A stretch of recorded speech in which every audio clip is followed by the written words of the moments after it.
Hello, everybody. Look at me, I'm a professional streamer. I forgot to turn my microphone on before I started broadcasting. Yay! Yay. Alrighty, howdy everybody for showing up on Twitch Tuesday here on the Rahdo Runs Through Twitch channel. Today, I am going to be doing two things, and one of them is not unboxing. I'm going to take a break from that for a little bit. Maybe I'll be back next week. Oh wait, no, next week is the return of the RtR show. Me and Ruel will be back at it again. The dynamic duo once more 7 days from now. Although we are only slightly parted today because this is effectively the second episode of the RtR show, the Rahdo then Ruel show. Because after I'm all done in a couple of hours, you folks will definitely want to stick around because I'm going to raid Ruel's channel where he's going to be doing a solo playthrough of Wormholes, the latest game from publisher AEG and designer McPherson. I don't remember McPherson's first name, but the designer of Tiny Towns, which is in my top 50 games of all time. I cannot wait to play Wormholes. I'm expecting I'll probably play it sometime in July, but Ruel is definitely going to beat me to the punch, and you folks will definitely want to stick around for that because it should be awesome. I have nothing but high hopes for that. So, right, but that's what we're doing after the show. What are we doing during the show today? Well, first, it's the return of Crowd Sauce, or Crowd Sorcery, or the Crowd Source, or something else, because you may recall, not the last R&R, but two R&Rs ago, Ruel and I normally we do a monthly countdown of all the hot crowdsourcing games that are coming soon to a platform near you. And we've often complained about how hard that is to do, to try to anticipate what's coming in a month or 2 months or 5 months. There's literally hundreds and hundreds of games to sort through. So the last time we did it, we said, hey, we're going to shift the focus and instead be all about talking about the games that are actually already live that you can go check out right now and you don't have much time to do. So instead of things that were launching soon, they were things that were ending soon. And we did the entire month of June, and that was crazy because it took us almost an hour and a half to get through it all. Too much. TMI. So, here I am, I guess 3 weeks later, I think. And I was going to switch. Instead of doing it every month, as we've done in the past, we're going to try probably on average do it every 2 weeks. So, first of all, I'm going to be filming a new show that will get repackaged and posted on YouTube tomorrow, and we have to pick a name for that show. The time has come. You folks will vote. Thanks for showing up early. And then after we're done with that show, I will then do my monthly roundup, which I'm doing very, very early. Normally I do it on the last week of the month, but things are pretty crazy around here in Rahdo land, and I pretty much have to get this done right now. Jen and I are not going to be playing any more games for the next, 8 or 9 days of June. What is it? Oh, it's the 21st.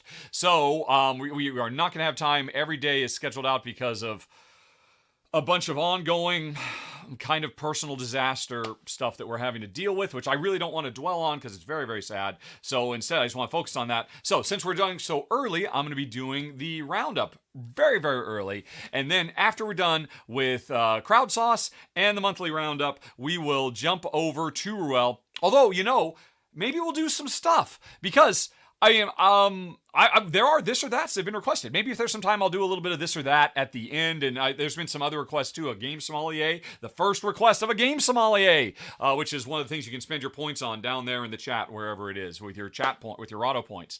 So probably do a little bit of that after those two shows, and then raid Ruel and have a great time watching Wormholes. It's gonna be one of the first instances of it being played through anywhere, so you don't want to miss that. But before we get to all that, let me just check the chat. Oh, I forgot to bring up my chat window thing before we started. Let me bring up featured.chat. Let me log in. Let me wait patiently. Let me go to my dashboard, and then let's look at the chat log. Going backwards. Alrighty, I see Fem Sensei is hugging up a storm, and but she'll hug anybody, whether they've got an avatar or not. Interesting, Fem Sensei. I can only create one universal reply when any kind of command, like, hug or gift or whatever. There's so many things you can interact with other stream avatars. I can only have one universal command. I feel like, though, I need to change that one universal command to, sorry, Fem Sensei, you made a typo, or something like that, because you seem to always be the one who gets that comment. I tried to make it, I can put in a specific string, so that's why it says, sorry, there's no avatar by that name to hug. And it could say no avatar by that name to duel, or to gift, or whatever the different commands are. But I think I need to make that even just a little bit more tailored to you, because you are a hugging machine. And you'll hug people whether they have a sensei or not. Alrighty. Fem Sensei says, well, how about some reboxing videos? Did you ask about that before? If not you, somebody else did. It is an interesting idea. That is an interesting idea. Maybe that's even something that should become a thing that people can buy with Rahdo points. If they pay enough points, hey, I'll just have some boxes off to the side that are very, very funky, and I'll get one out and I'll rebox it right in front of you. That's a cool idea. I kind of like it. But let's see what else is going on in the chat right now. Thank you, Forest of Glass. But obviously the problems with my mom, I think I've mentioned it briefly. I'm not going to go into details. That's what the Rahdo Talks Through podcast is for, where Jen and I, break down all the details of our personal lives. But the situation is not good at all. But hey, we're here to have fun. This is my oasis. This is my escape from those sorts of problems. So, but thank you very much for the kind words to everybody, all the well wishes. Really appreciate it. Let's see here. So here's the thing. I want to read everything and respond to everything, but I'm always hesitant to do it because that means I end up creating these huge gaps where I have to read every single line of text to find which ones I should reply to. That is why I'm such a fan of the, just start your question with a question mark and I'll be able to spot everything immediately. Let's see, and I see a few people have been doing that. Let's just continue the chatting for a little bit. Fem Sensei asks, have I heard of Side Game LLC? He does organizing board game videos. Hey folks, shout out to Side Game LLC. I'm assuming that's a YouTube channel. That's actually really cool. That makes a lot of sense. I mean, as we get more and more of these big super monster boxes, and often they don't really have explanations of how to use the inserts or where I'm going to put all of this ton of stuff in this tiny bit of box, that's very cool. I could see that being a smart choice for an entire channel. Alrighty. Fem Sensei, you actually had a question off the last one. Let's bring that up now since you're here. I believe this was in the last podcast and I missed it. So, let me answer now. Fem Sensei asks, my day job doesn't allow for very many multiple plays of anything. Is it even possible to supplant my current top 25 games of all time, since nothing gets a lot of nostalgia built up? That is a fair question. Let's test that. Let's look at my top 25 of all time, because I think some stuff has punched its way in. Let's see, if I go to games.rahdo.com, and that doesn't help if I don't actually put it on screen, does it? So let's put it on screen. And hey, I set this all up an hour ago. This should be my browser. It just stopped working for no reason. Why? I don't know. Whatever. Reset it. Nope, not you. Not you. The other one. There it is. Okay. Okay, so my top 25 games of all time. Aeon's End and Networks are 2016 games. Roll Camera is a 2021 game. I think this is probably the newest. Let's see. Santa Maria from 2017 pushed its way in. Black Angel from 2019 pushed its way in. Maracaibo did as well. Also another 2019 game. And so I would say in my top 25, there are a handful of games that are within the last 3 years or so that have made their way in without the benefit of nostalgia. Now, if you want to bump into my top 10, what is the newest game in my top 10? That is, I think it's Shadowrun Crossfire, right? 2014. I think so. Yes. But, no. Gloomhaven. Gloomhaven, of course, is 2017. So that's 5 years ago. And really, I will not deny that nostalgia does play a part. It's kind of unavoidable. We are human beings, and that's certainly reflective of me too. But I really do work very, very hard to try to, in my own head, objectively compare games. Is this better than this? And to a certain extent, it is all about, one for one. Well, how do I like this mechanism versus this mechanism? Game length. I tried not to say, I just haven't gotten to play it for a long time. So, of course, I'd rather. So, it's not about would I want to play it so much, but just how much. Really, my rankings are, to a certain extent, how much I like the game. But a big part of it is how good do I think the game is? How smart do I think the game design is? And those, I think, are eternal. I mean, heck. I'm going to be filming later this week, Amun-Re, the 20th anniversary edition, right here. Where Jen and I played it for the first time yesterday. I've never played Amun-Re because it's always been a 3-player minimum game. This has 2-player rules, which are fantastic, by the way. I'll be demonstrating those. And I'm blown away by it. It came out 20 years ago, and I still got to say, it's one of the best auction designs I have ever seen. And it's really smart how they turned it into a 2-player game as well. And, does it matter that it's 20 years old? No, I don't think so. So I like to think that I've got enough of an analytical mind after having literally over the last 10 years played over 2,000 games and run through over 1,500 of them for you folks, for the audience. I think I'm in a spot where I don't look at games quite as emotionally as other people. To me, they're part of my job. So I don't know. It's certainly possible. It's just tough. Those top 10 games, those top 25 games, those are the best games of all time. But again, Roll Camera right there from last year pushed its way in. So I think it's possible. Okay. And then this was also, I'm going to leave this one because somebody, Rad Russ, asked a question about Tekkenu. I don't have much to, no. I was thinking not of Tekkenu. I was thinking of Something else. I was thinking of Onk. Okay, I can answer this, Rad Russ, although I don't think Rad Russ is here, but maybe you'll catch it later, Rad Russ. What do I think of the Tekenu obelisk of the Sun's dice drafting compared to Twa? Certainly, the dice drafting is the coolest thing about Tekenu. The coolest thing about Tekenu is the cool obelisk, the very, very tall tower pyramid that has dice all around it, and it rotates to replicate the passage of time, and dice move in and out of shadow, and it changes their relative values and all kinds of stuff like that. That is brilliant. That Tekenu dial is absolutely awesome. I will admit, I haven't played Tekenu for a few months, a few years, and I didn't play the expansion. I remember, I'd have to go back and watch my final thoughts, but I seem to recall being a little bummed that there was really no attempt at all for any kind of thematic justification for what was going on with that tower, and there could have been. I believe there is a thematic explanation for the dice rondelle in Teotihuacan, and the developers just didn't bother. But that aside, if I just look at it solely as an abstract mechanism, it's brilliant. And yeah, it beats Twa.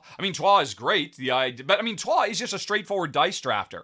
All that's unique about Twa is, there's a whole bunch of pools of dice, and I could draft from any of them. It's just that some of them I have to pay for, and one of those pools is free because it's the one in front of me. Tekenu, I think, really pushes the envelope on dice drafting much further than Twa, or Black Angel for that matter. Alrighty. So see, folks? If you ask me questions and you start them with a question mark, I will answer them, as I just did, even though those were like a week old, those questions. So, we are here to film 2 shows. I have no idea how long these shows are going to take, so I'm thinking I should jump into them as soon as possible, get going, especially because one of them is very experimental. I've never filmed the Rahdo Game Sauce, but the Game Sauce show, but we have to vote. I promised. And we are going to do it. We are going to, all right, name the show. All right, the Game Source, Game Sauce, or Game Sorcery. All righty. And, we'll give it more than 2 minutes this time. We'll give it 3 minutes. And again, no artificially bumping up the votes. People who are here, you get to vote, but you don't get to spend points or bits or anything like that, because this is important. This is not just a silly, what game are we going to talk about right now with me and Ruel? So let me go on ahead and start that poll. Wait, before I start the poll, let me give them to you as an example so you can make an informed decision. Here's the main use of it, besides, the name of the title on the video, right? The video is going to start with me saying, hey, everybody. All right, so I haven't even thought about this.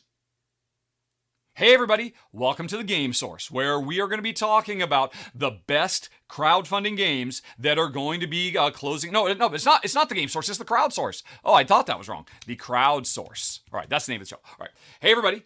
Welcome to the Crowd Source, where we are going to be talking about the best games on crowdfunding right now that'll be ending very soon and you might want to know about. Then the alternative is, hey everybody, welcome to Game Sauce, where we're going to be talking about the best games on crowdfunding. So really it's the same thing. And then finally, hey everybody, welcome to Game Sorcery, where we are talking about the best games on crowdfunding or crowdsourcing. Okay, it'd be, hey everybody, welcome to Game Sorcery, where we're talking about the best games that are being crowdsourced as we speak. Some of these are going to be over pretty soon, and you might want to hear about them. So that's it. Really, it's, what am I going to say at the intro of this show, right? Okay, the Crowd Source, which sounds more official, and, kind of grown up and not silly. Welcome to the Crowd Source. Your source for information about games that are seeking funding right now. Or games, no, again, it's not Game Sauce, it's Crowd Sauce. Crowd Sauce, oh geez, I almost had a terrible mistake there.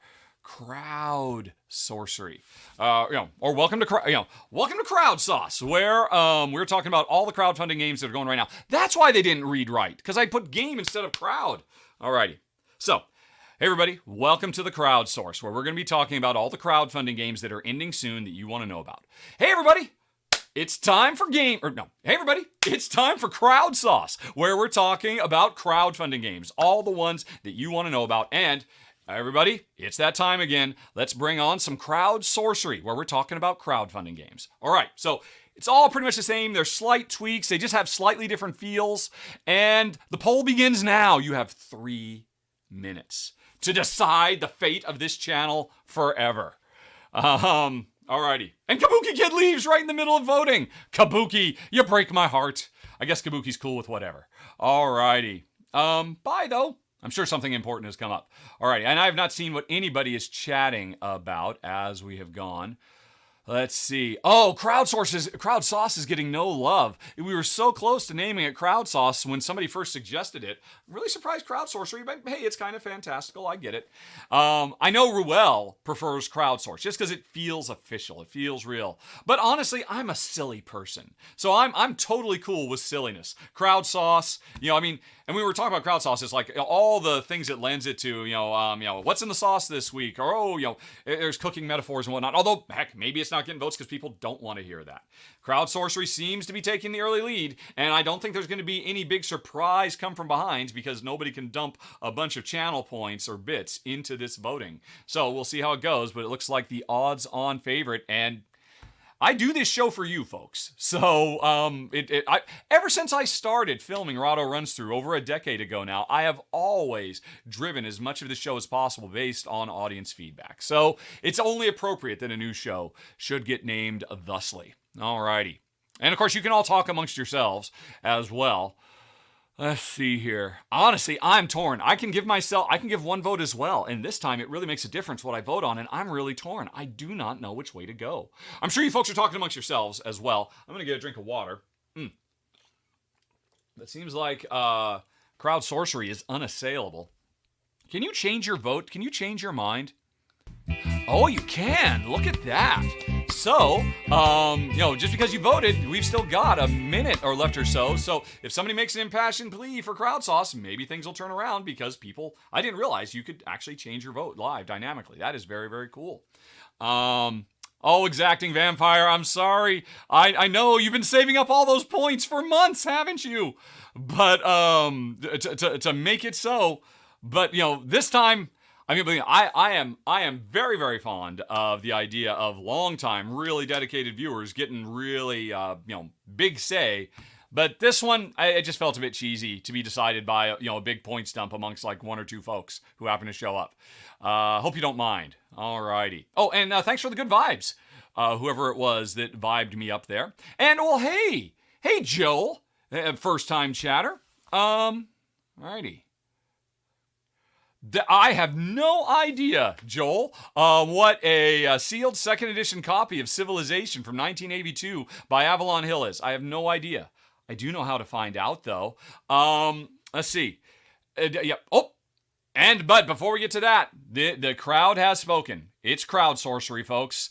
Congratulations to whoever came up with that idea. And, we're going to be filming the first episode of Crowd Sorcery today. Basically, Joel, if you go to Board Game Geek and you'll go to Civilization, the 1982 edition, you can go to the marketplace. Somewhere on that page will be a marketplace, and there will be a button that lets you look at the history of sales of that game.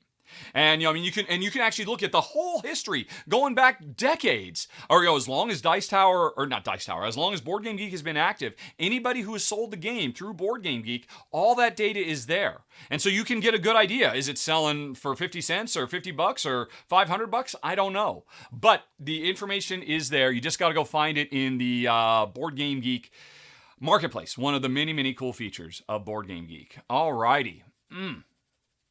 Let's see. Oh, and I see people are starting to ask questions, but we'll do some Q&A afterwards because we now have a name for a show. We are about to film the inaugural episode of the show. Now, here's the deal. This show is going to be pretty quick. Unlike when Ruel and I get going and we end up talking for like 5 minutes on each game, I'm going to be trying to keep these. I'm trying to make this just like a little peppy show that's like less than 10 minutes long, that if shows them the subscription, I'll take a look at that. Oh, good information. Because the thing is, people can go and find out more on the Kickstarter. This is just me letting you know, hey, 2 days from now, this game is gone. Maybe you didn't want to miss this. So this is going to be a pretty quick show. We'll see how it goes. I don't have any logos or anything for it, but that's okay. I pretty much have only one logo for anything anyway, which is the one Jen made for me 10 years ago when we, or not even 10 years ago, because I'd already been filming for, I think, almost 2 years before I actually named this show Rahdo Runs Through, and Jen made the Running Man logo and all that. Oh, that's driving me nuts. I've noticed this camera is starting to do that glitch stuff again. And I don't know why. There is no reason for it. It's just happening all of a sudden, out of the blue. And it's a minor thing. Probably doesn't bother most people. Hey, it gives me kind of like an old school, glitch in the Matrix kind of vibe to it. I think it is time to retire these Brios, though. I've been struggling with those little just instant one frame. Oh, there's a line of gobbledygook on the screen for a year now, and they just don't seem to stop doing it. Or they stop, and then all of a sudden, nothing has changed. I haven't added hardware. I haven't subtracted hardware. I'm running the exact same software, and all of a sudden it just starts. And maybe it'll get fixed if I reboot. Maybe it'll get fixed if I unplug it and replug it in. I could unplug it and replug it in right now. But honestly, I'm live. I don't want to mess with that. I'll just live with it. It's pretty minor. Let's see here. All right. And, okay, I see more questions are coming in. Although, hey, Montreal Zoo. Thank you for the first time chat. It's highlighted. I will go on ahead and answer that right now. But Montreal Zoo, if you have more questions, start your question with a question mark so it goes into my special question queue so I won't miss it. I only noticed your question because it was highlighting because this is the first time you were posted. Welcome to the party. Have I played any of the other Stefan Feld City Collection games? You mean the new stuff from Queen? No, I have not. I have only played the replacement for Bruges, Hamburg. I did not get to play the replacement for Amsterdam or the new ones for Rialto and all the rest. I believe I will be covering some of them coming soon because more of them are coming to Kickstarter. So I'm hoping, I've told Queen repeatedly, look, there's no bigger Feld fan in the board game media than me. I love them. I can't wait to see them. Please let me know if you're interested in having me cover them for when you do Kickstarter campaigns. We'll see how it goes. They did just have me cover Helsinki the other day, so maybe that means they'll be interested. But at this point, I've only played Hamburg, and as for me, Hamburg was such an improvement over Bruges. I mean, Bruges is prettier. It's hard to beat Michael Menzel, one of my top 10 game artists of all time. But Hamburg has more of just that kind of general purpose, nice, solid, clean, but very simple and not really splashy Queen games look. It looks fine. Whereas Bruges used to look was very impressive. But the gameplay is so much better. And I expect that's going to be the case because they've got Stefan Feld. It's not like these are just knockoffs. They've got him working away like crazy, making, revisiting what has, after, 5, 6, 10 years of these games on the market, what has he decided? It's always bothered him, after these things have had hundreds of thousands of plays, what can be done to improve them? So I expect they're all going to be great. I'm looking forward to them. But no, I've only just played the one, and I was, again, super impressed. Okay, so I'm actually just kind of stalling, folks. I'm a little nervous about trying to do a new show. Yeah, why not start a new show live? But let me make sure the browser hasn't crashed again. All right, I need to bring you back. All righty. All right, so I'm going to click this. This is going to be the first entry. It's fine. So I just need to be able to go from the Rahdo Runs Through logo to my talking head to this. And then I've got all 7. I'm going to talk about 7 games right now. And then I just have to say, thanks for watching. Talk to you so long. Bye-bye. See you soon. And the name of the show is Crowd Sorcery. Welcome to the first episode, everybody, of Crowd Sorcery, which is where we're going to be talking about the coolest, something like that. All right, so this is all working okay. I think I am ready spaghetti to go. And for people who are just showing up, you're about to watch me live stream in front of a studio audience or an internet audience, the first episode ever of Crowd Sorcery. All right. And I assume you folks are all fine. And talking amongst yourselves while I'm recording. I will not be responding to you, which is what that little sign says up there. We'll do the Battle Royale before we start the Roundup. So we'll do this, then we'll do a Battle Royale, then we'll do the Roundup, and then we'll see how much more time it is until Ruel gets on with the live stream of Wormholes from AEG, which I'm very excited about. Although, before we get going, let's see. Is there anybody I need to thank? It looks like, Goblin981, thanks for resubscribing, and Priscilla. I think you did those during Ruel's live stream last week, so I wasn't around for that stuff. Okay, I think I am caught up with the thank yous to everybody. So let's do this thing after we get one more sip. Adam, we will do a Battle Royale after this first show. It'll be the intermission between shows. Don't worry, you will be able to fight to the death very shortly, because this should be a very short show. The first episode ever of Crowd Sorcery. Right. Okay, get my game on. Get my head game. Get my game head. Get my game face. Game face! That's it. Get my game face on. Not my head game on. Okay. Let's see. And do I remember? No, I don't even need to. Okay, no, I need banner up, right? So that's it. So I can put the stuff on screen. Yep, that's working fine. So I'll be able to put those on screen. That's all okie doke. Should I put crowd? Is crowd sorcery one word or two words? Sorcery. What looks better? Crowd sorcery, two words, or crowd sorcery, one word? I think two words. If anybody's paying attention to me, that was not a rhetorical question. Please give it. I'm not going to do a full vote, but thumbs up or one word or two words, one or two. One heart or two hearts. Two words, says Lita. Two words says Super Mega. Two words says Brenner. We got Mancom to finally speak up for the first time to weigh in too as well. Okay, so everybody agrees. We are not creating a new compound word today. Fair enough. Apparently we have some purists in the audience, and that's okay. Two words it will be. Did I? Yeah, okay, I did. Okay. Is sorcery with a U in England? I don't think it is.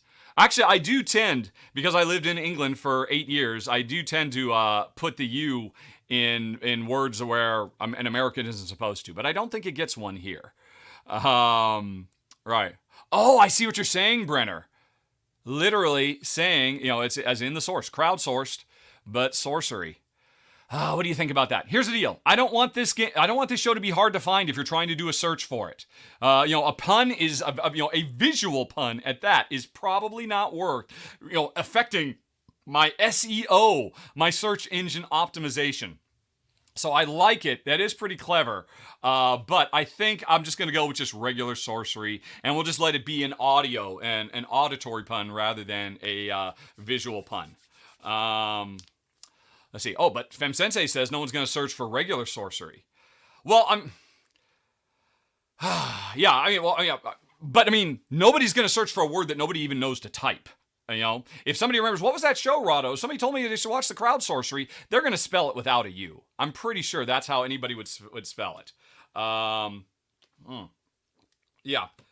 That is the question. Gah, those stupid little glitchy things. Oh, right across my forehead. I hate that. Let's see here. Yeah, I don't know. Well, here's the deal. It's not written in stone. I could change it from week to week. Honestly, hey, you know what? If I don't put it on screen, if I just say it, I can change the time. Because once the video is up, I can't change it. But if I don't actually put the word on screen and I just talk about it, then I can change the title in YouTube any number of times I want. So yeah. I will leave that question unanswered for now. I will not put any word down at the bottom of the screen until we actually get to the games themselves, and I have to say, hey, on June 30th, blah blah, or what have you. So let's go for that too. Yeah, actually, strictly speaking, what's people most likely to search for? Rahdo Kickstarter.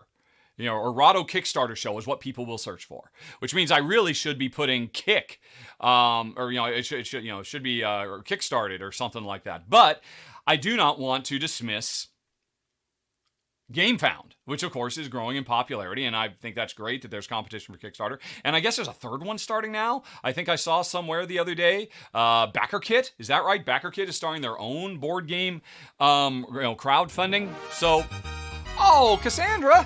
Thank you. You've been with me for 7 months, Cassandra. Thank you very much. Hello indeed. That's very nice. Everybody dance now for Cassandra spreading some love. We are getting closer and closer to unlocking.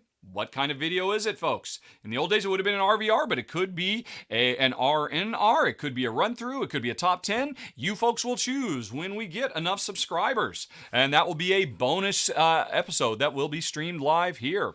And gotta say it, if you're an Amazon Prime user, folks, you can subscribe for free. Look down in the show notes below. There's all kinds of information. You'll get all kinds of benefits, a stream avatar, discounts on Rahdo merch, etc., etc. And it's free if you're an Amazon Prime subscriber. Okay. Phew. Oh, I'm just going to ignore that glitch that just happened. Is everything. If you weren't here, folks, I would be so pointing a different finger right here in the camera just to get it out of my system. But now that I'm live, it's a family show. So, love for everybody and peace all around, not the use of the digits that I wanted to. I'll just say, this is still peace. Peace to everybody. When in fact, I'm sure some viewing members know what that meant. And this one I still can't do. Sorry, so I'm going to try this now. All right, so you get this and you kind of come like this. I don't know, it just doesn't... Oh, there we go. That's not bad. I think I've nailed it. Although I think this will take a little bit of practice to try and get that down right. Anyway, though, I can stall no longer.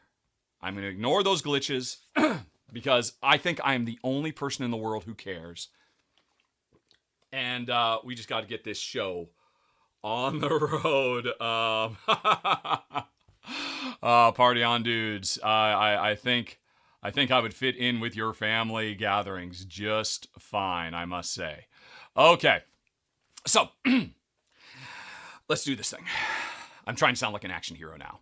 And also, while I'm at it, I should say I'm also too old for this bleep to complete the action hero stuff. Right, I need to go to the logo. And you can still hear me? Okay, and it's the name of the show is Crowd Sorcery. This is the first episode.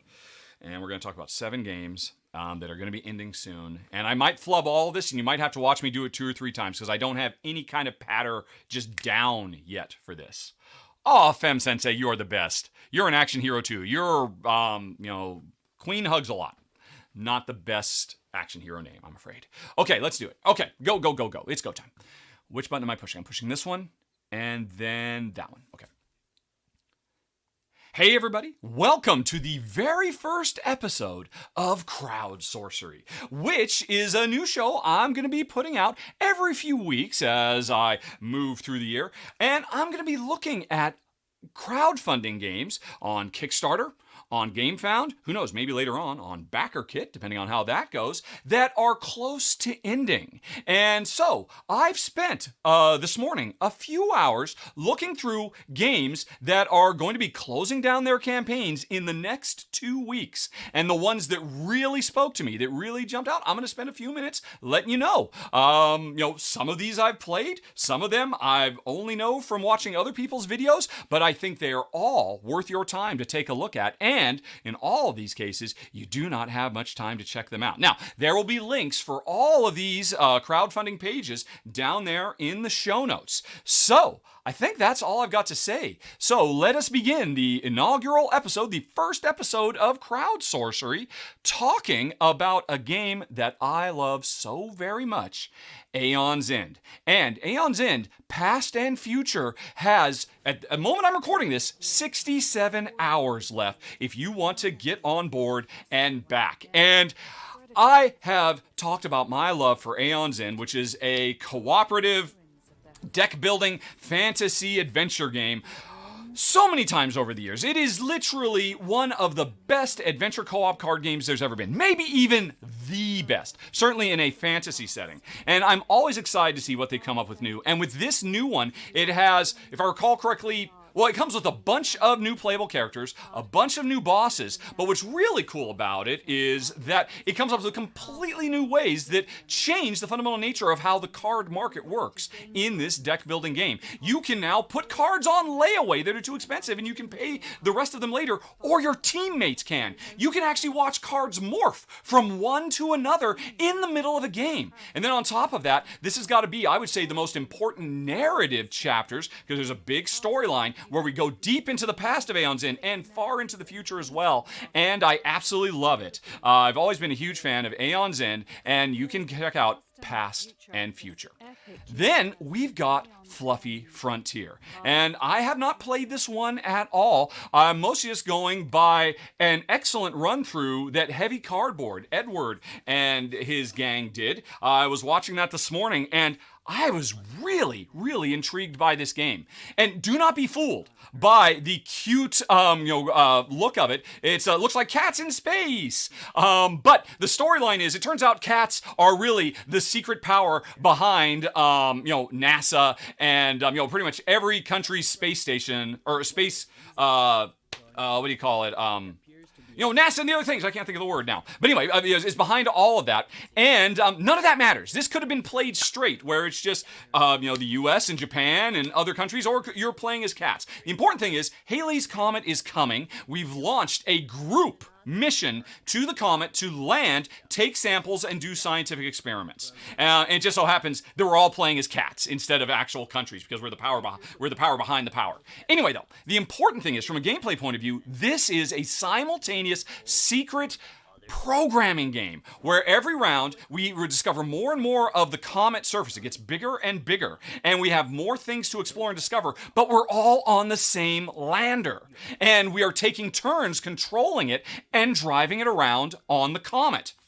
So, I have to, every round, plan out what my 4 commands are I'm going to issue, whether I want it to move, whether I want it to mine, whether I want it to explore, whether I want to reserve laboratory space so that I can start doing experiments, because there's different labs we can get to, depending on what types of resources we're collecting. And the thing is, we're all planning what we want to do, but it's not until everybody starts revealing their commands that the probe will actually move around on the comet. And I was planning on going up there and grabbing a sample of water, but you just drove us south. And so now I've got to rethink things. And the game gives you lots of tools to be able to respond on the fly to this kind of semi-communal thing. This sounds really cool. I love programming games. I love cute, adorable art. And it seems like it's a really simple game with surprising crunch and depth. And I would really love to give it a go, which is why I'm kind of bummed. It is going to be coming out, or closing on June 27th. Not very long, just 5 days from when I'm recording this, and it is only halfway towards funding right now. I don't know why it's struggling. It's really kind of heartbreaking. I really want to give this game a go, and I really hope it succeeds. So I wanted to spend a few minutes talking about it, because, yeah, it seems really sharp. And again, the video that Edward did, he did a really great job teaching how the rules were, and then he and Jess, and I don't remember the third player, did a nice demo of it. And I would say it's worth checking out. But we now have to move on to the next game, the Umbrella Academy, the board game, which actually is one that has appeared on my channel. I should say, by the way, we did paid previews for on the Rahdo Runs Through channel for Aeon's End and for... you know what, folks?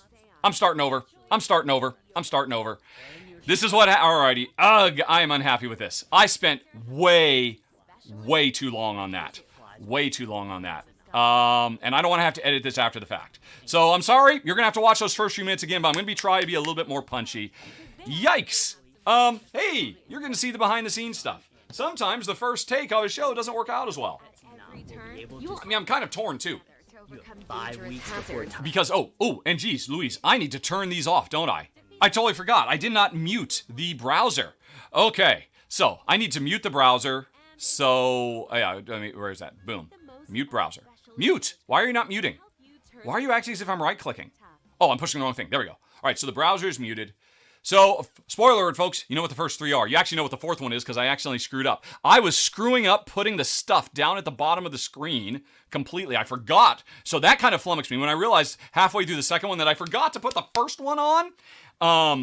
For Aeon's End, and then, I mean, as I'm talking, I'm thinking about, oh crap, now I have to edit this thing, and so that just kind of sent me into a spiral, and that's why I wanted to be quick, but I ended up just kind of blathering on too long. So we're going to do it again, but I'm going to try and stay on target. My intention was, because, these Kickstarter videos, these are like my timer. They're all like 1.5 minutes, 2 minutes long. And I'm like, okay, I gotta be fast, I gotta be decisive, I gotta figure out what I'm gonna say in the time it takes to play that video. And as you saw, I restarted those videos like 2 or 3 times because I just couldn't stop talking. Because again, I'm trying to make this a more accessible show. I could easily talk about these 7 games for 5 minutes apiece, and and that would just be ridiculous. So let's try this again. I thought the start worked out well, though, right? I mean, that was pretty good. I think I was pretty happy with that. And Crowd Sorcery is the name. So, yeah. Everything's fine. Oh, and hey, by the way, Let's see here. Lita Sorm, thank you for resubscribing with Prime. Your second month, sending good vibes. I could use them because that didn't work out very well. It is getting hot. In fact, actually, it's getting hot now. Period. You know what? I live in southern Washington State, and it is starting to get hot here. It's been sunny for the last couple days. I can feel it in this room. Here's something I haven't tested yet. I've got this new mic because longtime viewers know how my mic kept screwing up all the time and just failing. Oh, this new mic seems good. I don't know how sensitive this mic is to my ceiling fan. I'm going to get up for a second and I'm going to turn that ceiling fan on, and then I would like you all to listen really close, because if the fan is like, making wind noise, that type sound, that type of sound, then I can't have the overhead fans on. So I need to test this. I'm going to be right back. Talk amongst yourself. Actually, I'm not even going anywhere. You'll still be able to hear me. I'm now moving to the other side of the room, and nope, wrong key. There we go. All right. So that was easy. It's not like I was going to the South Pole or anything. It's just right on the other side of the table. If I had a stick, I could have done it that way. Okay, so it's warming up. It's getting going. Once it's at full speed, and I can cool down a little bit, although in the meantime, bye-bye Costco socks. Costco socks. Nice and fluffy. They seem to hold up pretty well. Oh, and they keep your feet toasty. I don't need toasty feet at the moment. I am heating up with my first epic failure at Crowd Sorcery. It'll get better, though. All right. Oh, and that feels so nice now. So I'm just going to be quiet for a little bit. And, folks, let me know if you can hear any kind of wind noise.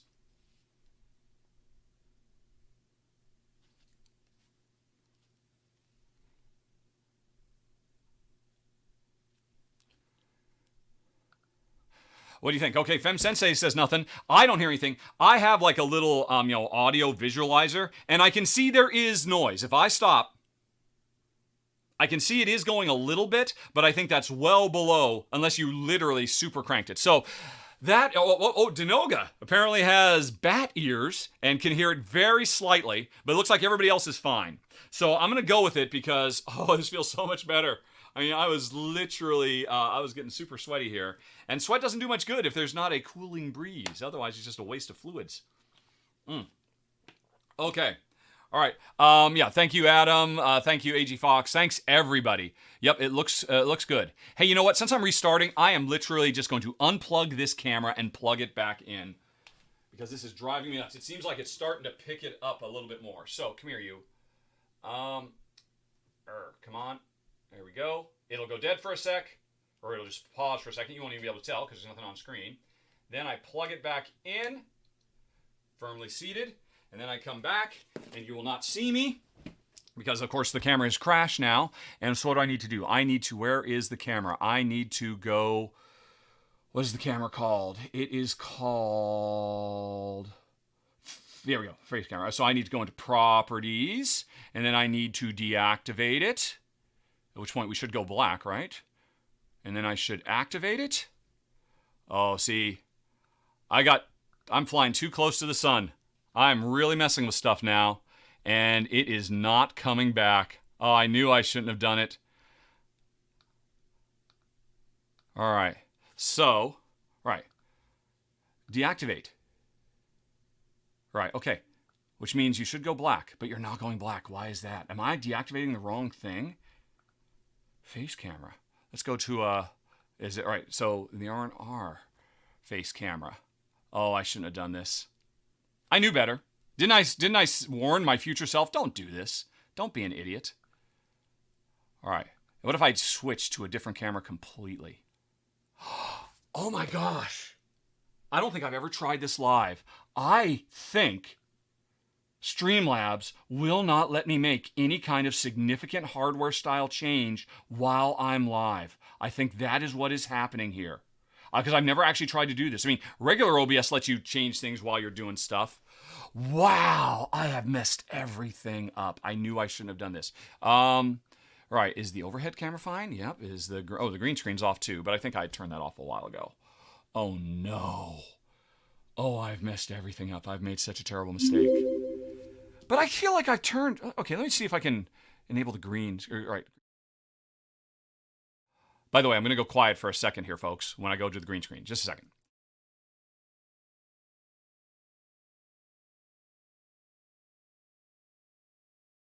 All right, coming back to me. Oh, I really, I shouldn't have done this. I really do not want to have to cancel the stream and then restart it, but maybe I'm going to have to do that. All right, so anyway, green screen. Will you recover? Where are you? Or, just go to the overhead one. The overhead one's fine. All right, so the overhead, you're fine, but if I go into overhead and I deactivate you, right, you go away, and then if I activate you, you come back. Okay, so this does work. You can activate and deactivate, just not the only camera that matters right now. That one won't work. Let me unplug it again. Oh, I shouldn't have done this. Welcome to the show, everybody. If this is your first episode of the RtR show, or the Rahdo Runs Through Live, yes, this is par for the course. I screw up all the time, and now I can't get you back. Baby, come back. Wow. Why aren't you working? All right, can an external camera app grab you and maybe wake you up? All right, I don't know what that did. Why is that messing with the green screen? All right, is the face camera working? Yes, it is working. It's just, we can't get it back. And now I've messed the green screen up as well, but I can fix that with a single push of a button. Oh, my gosh. Okay, folks, here's the deal. Please wait. I will be back in less than 30 seconds. I assume if I completely shut Streamlabs OBS down, and then come back in and then hit stream again, which means I'll have to start a second instance of this. I'll just be down for a second. I'll be right back. Oh, I'm so sorry. You want to catch this show, folks, and you want to see the roundup. Oh, man. I don't think we're going to have time for Q&A afterwards after all. I should not have done this. I'll be right back, everybody. Hold on. It's the camera. Hey, look, folks. There's actually stuff above the camera. But I need to get it back down, kind of recentered. You know what? This will have almost been worth it if that stupid glitch goes away. I won't be too terribly upset. I will have felt like it was okay. Even if I will now continue this show by myself. But oh, Adam, you're still here. I've got one viewer. Hooray. I assume I've got more, and it's just Twitch isn't reporting them to me yet. Roll call, everybody. Let's throw out a, hey, everybody. Hey, everybody. There go the little icons. Oh, hey, everybody. Okay, cool. Yes, I guess Streamlabs is just slow to update. Oh, and Mike Adams, this is what prompted you to actually want to subscribe to this show? Me and my absolute nadir in terms of professionalism? I like the cut of your jib. Well done. Thank you very much. Okay, so, alrighty. Okay, then it looks like we have recovered. It's just for some reason, Streamlabs isn't telling me. I assume it probably will eventually catch up. Yep, Fem Sensei, as long as there are no name avatars, it's all fine. And good vibes to you too. Thank you. Oh, and dragons, gifting subs to Fem Sensei. Oh, that's very nice. All right. What did you just say, Ag Fox? Best episode ever. Clearly, I am on fire. Everything is coming up Rahdo. All right, let me get my browser chit-chat back. Okay, everything's fine. Okay, we're gonna do take 2 of Crowd Sorcery. All the bugs are worked out. So far, it hasn't glitched, so maybe this fixed it. Although, at what cost? All right. Oh my gosh! Hype train time! Thank you to Noga for resubscribing as well. That pushed us over the limit, I think. And I just saw it. I just saw a little glitch down there. I was watching for the train to come in, and I saw a glitch. So, all of that, and it didn't even fix it. I am very close to scrapping. I have 3 Logitech Brios. The quality is very, very nice, but I'm just at my wit's end. I've changed hardware, I've changed software, I've changed connection cables, and still, they just randomly, for no reason, start glitching out. Little Buster, thank you! Thank you for the cheers. I could use a bit of cheer. Plus, it gets us closer to unlocking another bonus video. Thank you very much. Very appreciated. Okay, so folks, the hype train is gonna leave the station pretty soon, which means you will unlock a bunch of unique emojis and whatnot that you can use during the video. But I cannot pay attention to that right now. I've got to start again because this ended up taking a lot longer than I thought. I was fully expecting to be done with Crowd Sorcery by now and well into the monthly roundup. So I got to pick up the pace. Let's do this thing once more. Unto the breach, dear friends. All right, I don't need you. I need you. All right, and... Oh, thank you, Gadam. Or Adam, not Gadam, as well.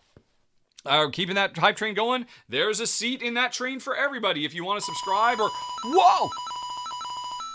Oh, wow. Thank you, Dragons. 5,000 bits. Jeez Louise. If you folks keep it up, we're actually going to unlock a video. I was not prepared to unlock any videos today. Yeah, you got a good seat there on the train with everybody else. Everybody's dancing. And I'm like, I don't have time for this. Although I really appreciate the generosity. You folks are awesome. Thank you. Okay, and finally it's telling me, okay, I've got my viewer report back, so everything seems to be working okay. Except the glitch didn't work, and I've made a terrible mistake. But, Crowd Sorcery, take 2. Okay. Yes, Fem Sensei Dragons is rocking the house. Thank you so much. I know. 50, it's so big I can't even say it. That is awesome. Thank you so much. Yeah, the bits did update, right? Yes, they did. Okay, cool. All right. Jeez Louise. I mean, 5,000 bits, that's $50 US, I believe. Is it not? Although, I think if you buy them in bulk, they're cheaper, so it's not real. I forget how it all works. But, I mean, geez, Dragons, you are awesome. Thank you so much. Whew. Okay, but I gotta calm down. All right, gotta find my center. I don't actually do this. I don't do yoga or anything like that. That was just really for dramatic effect. But, $64. Oh, do you have to pay tax as well? Jeez. Again, thank you so much, Dragons. Your generosity has warmed my heart. And the rest of this show is just for you. Let's do this, Dragons. Oh, Dragons! You were the last time you did one too. And I'm sorry, we have not done the top 10 you unlocked. Twice I've almost done it. But I am definitely planning on getting to it in July. I have not forgotten. You will not be forgotten, sir. All your kind generosity. Although since you're here, since I haven't done it yet, I have a question for you, Dragons. The previous time you pushed us over the top with another hugely generous, insanely generous gift. Thank you so much. And we said, oh yeah, well that means it's a top 10. You'll notice since then, it's no longer top 10. It's just a bonus video because I decided, hey, they don't have to be top 10s. We can let the audience decide what they are. Dragons, would you like the audience to decide if it should be a top 10 you unlocked? Oh wait, no. No, it was a run-through. Right, it's the, it used to be followers unlocked the top 10s. This unlocked a run-through. So you unlocked a run-through. Oh wait, did I actually do the run-through? No, I think I did the run-through, didn't I? Because there was a vote for the game that actually got run through. I don't know. I'm gonna have to go look. All right. I'm confusing myself now, and this is going to make it harder for me to actually stay on target and get the crowd source game. So I will go back and I will check all this later. But again, thank you so much for the support, everybody. But let's do this. Let's get going. All right. So, Rahdo logo. Drink of water. All right. Oh, almost belched. That water is coming back, or that air is coming back. Hey everybody, I don't have a sponsor. I almost said it wrong. Okay. Hey everybody, welcome to the first ever episode of, that's the wrong button. I'm messing it up again. Hey everybody, welcome to the first ever episode of Crowd Sorcery, which is a show I'm planning on doing on a fairly regular basis moving forward, where I talk to you about all the coolest crowdfunding games that are about to come to an end. Basically, what I'm going to do for you today is talk about 7 games that are either on Kickstarter or GameFound, and their campaigns are going to be ending in the next 2 weeks. And I think they're all fantastic. Some of these games I've played, some of them contributors to the channel have played, some of them I've just gone to the Kickstarter page and watched other people play. I think they're all worth taking a look at, and that's what we're going to do. We're going to be in and out, and then I'll be back in a few weeks, and we'll do it again, talking about games that are on the cusp of leaving the station. So, without any further ado, for this first episode, why is that there at the bottom of the screen? Save. Take 5. Ugh! What is wrong with me, folks? All right, be right back. Thank you.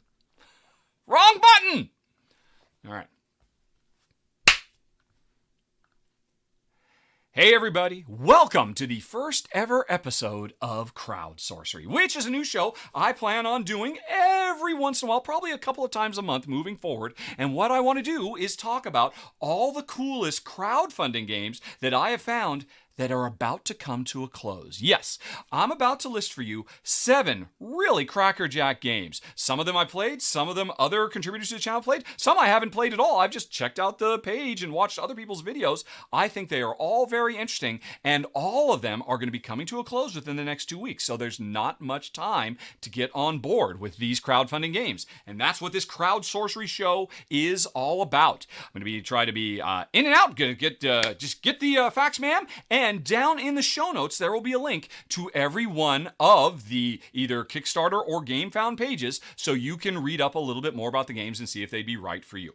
Okay, sound good? Well then, if so, let's get going with the first game on my list, Aeon's End, Past and Future, which I've got to say, I love Aeon's End so much. I've been covering it ever since it came out a million years ago, and this latest iteration is going to be live until June 24th. So, Aeon's End is the best fantasy cooperative deck building game there is in the industry, bar none, and there's so much content. What is in this new one? Well, 2 new storylines you can play through that tell the story ages ago, before the first Aeon's End, hundreds of years in the past. We find out where did the Nameless come from. Also storyline stuff from the future as well. Very exciting. But more importantly, new bosses, new playable characters, and new concepts for how you buy stuff in the market. You can put cards on layaway that are too expensive for you to buy, and then your teammates can pay off the rest of it to get you the card, as an example. Or cards can actually morph and change in the middle of a battle. Really, really cool ideas. Aeon's End has always been one of the best, and Aeon's End Past and Future, you've got a few more days to check it out, folks, on Kickstarter. And you can check out my paid Kickstarter preview of it if you would like to know more. Alrighty, so that is the first one. What is up next, you might be asking? How about Fluffy Frontier? Now, this is one I have not played. I've just watched an excellent video that's on the Kickstarter page from Edward Euler of Heavy Cardboard. This is a game about a bunch of international space agencies, NASA and, the US and Japan and other countries that are all working together to land a probe on Halley's Comet, a manned probe on Halley's Comet, and then get samples and do experiments. Here's the twist, though. It turns out all these space agencies, behind the scenes, are run by cats. And so this game has a really cute and quirky sense of humor with its presentation, but actually very serious gameplay. And what I'm really interested in is a real-time, it's a simultaneous action selection programming game where every round, everybody programs what they want the one probe that we all share to do,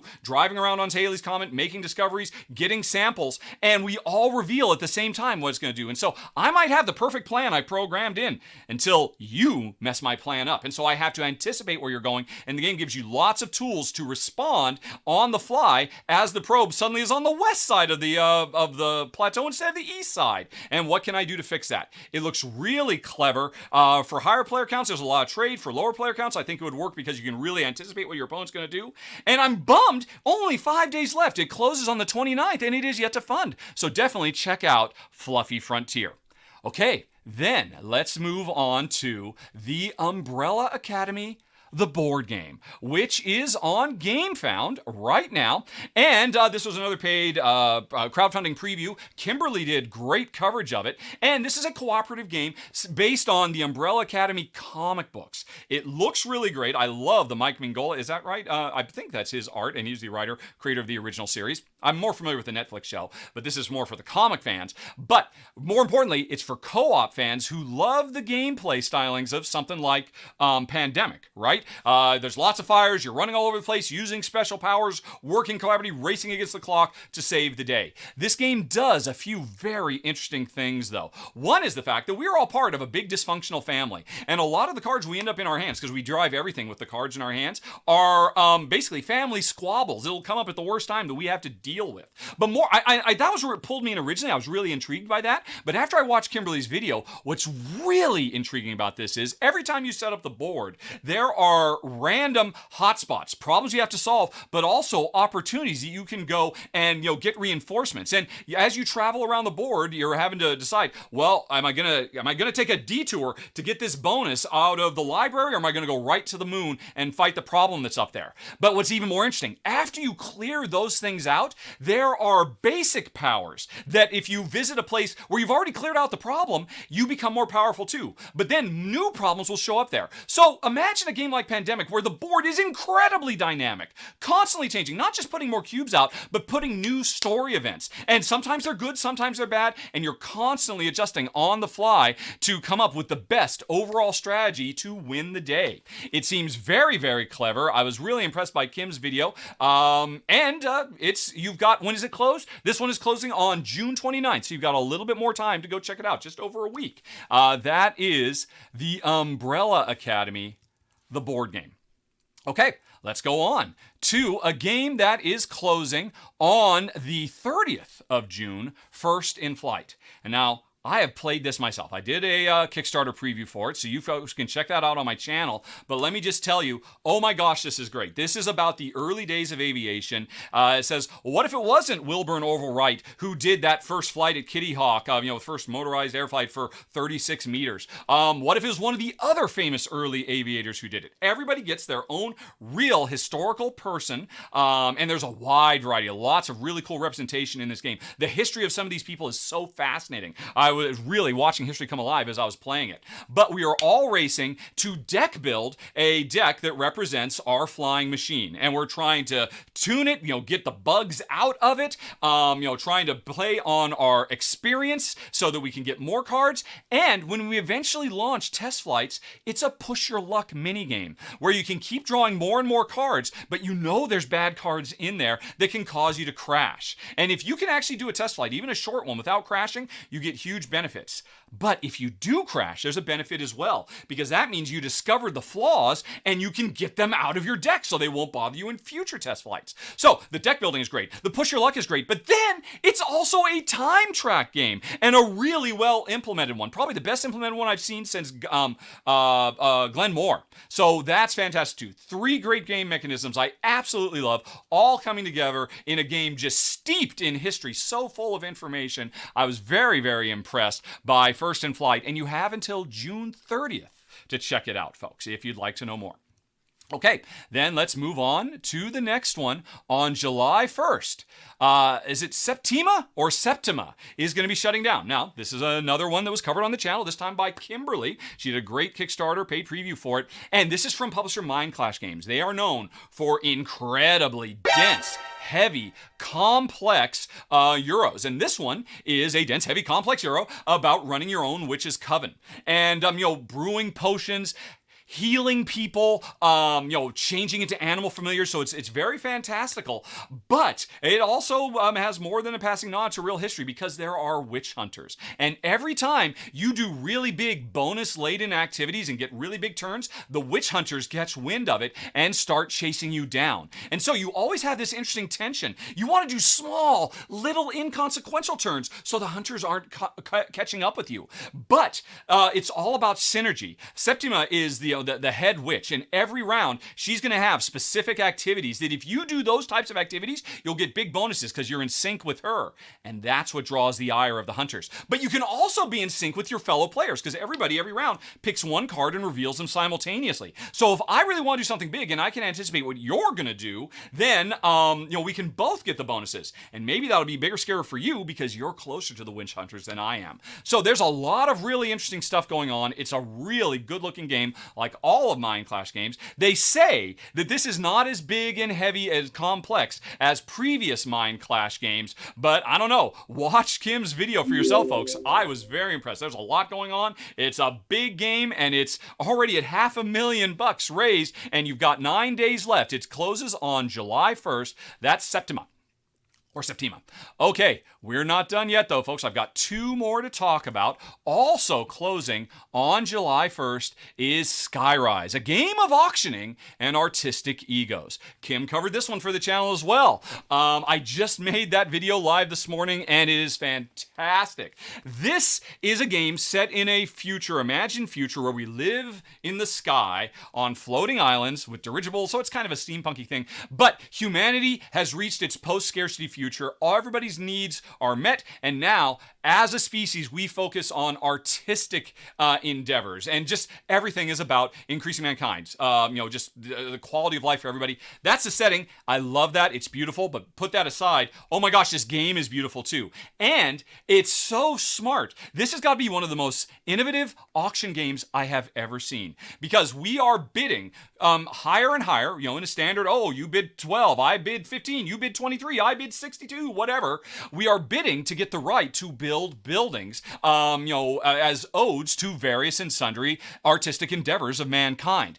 And we don't just, we go around and bid. The way we bid is we take our buildings that we want to build, we put them on the board in kind of a snake-like way. If you put your building number 23 down, I can raise you by putting my building number 27 in the region next to yours. And then if everybody else passes, it's my building that got built in that space. So there's this really interesting tension between, okay, when am I going to use my big super valuable buildings that nobody can beat, but I might put them in a place where I don't actually want to build a building here because of the way the snake auction, for lack of a better term, has evolved.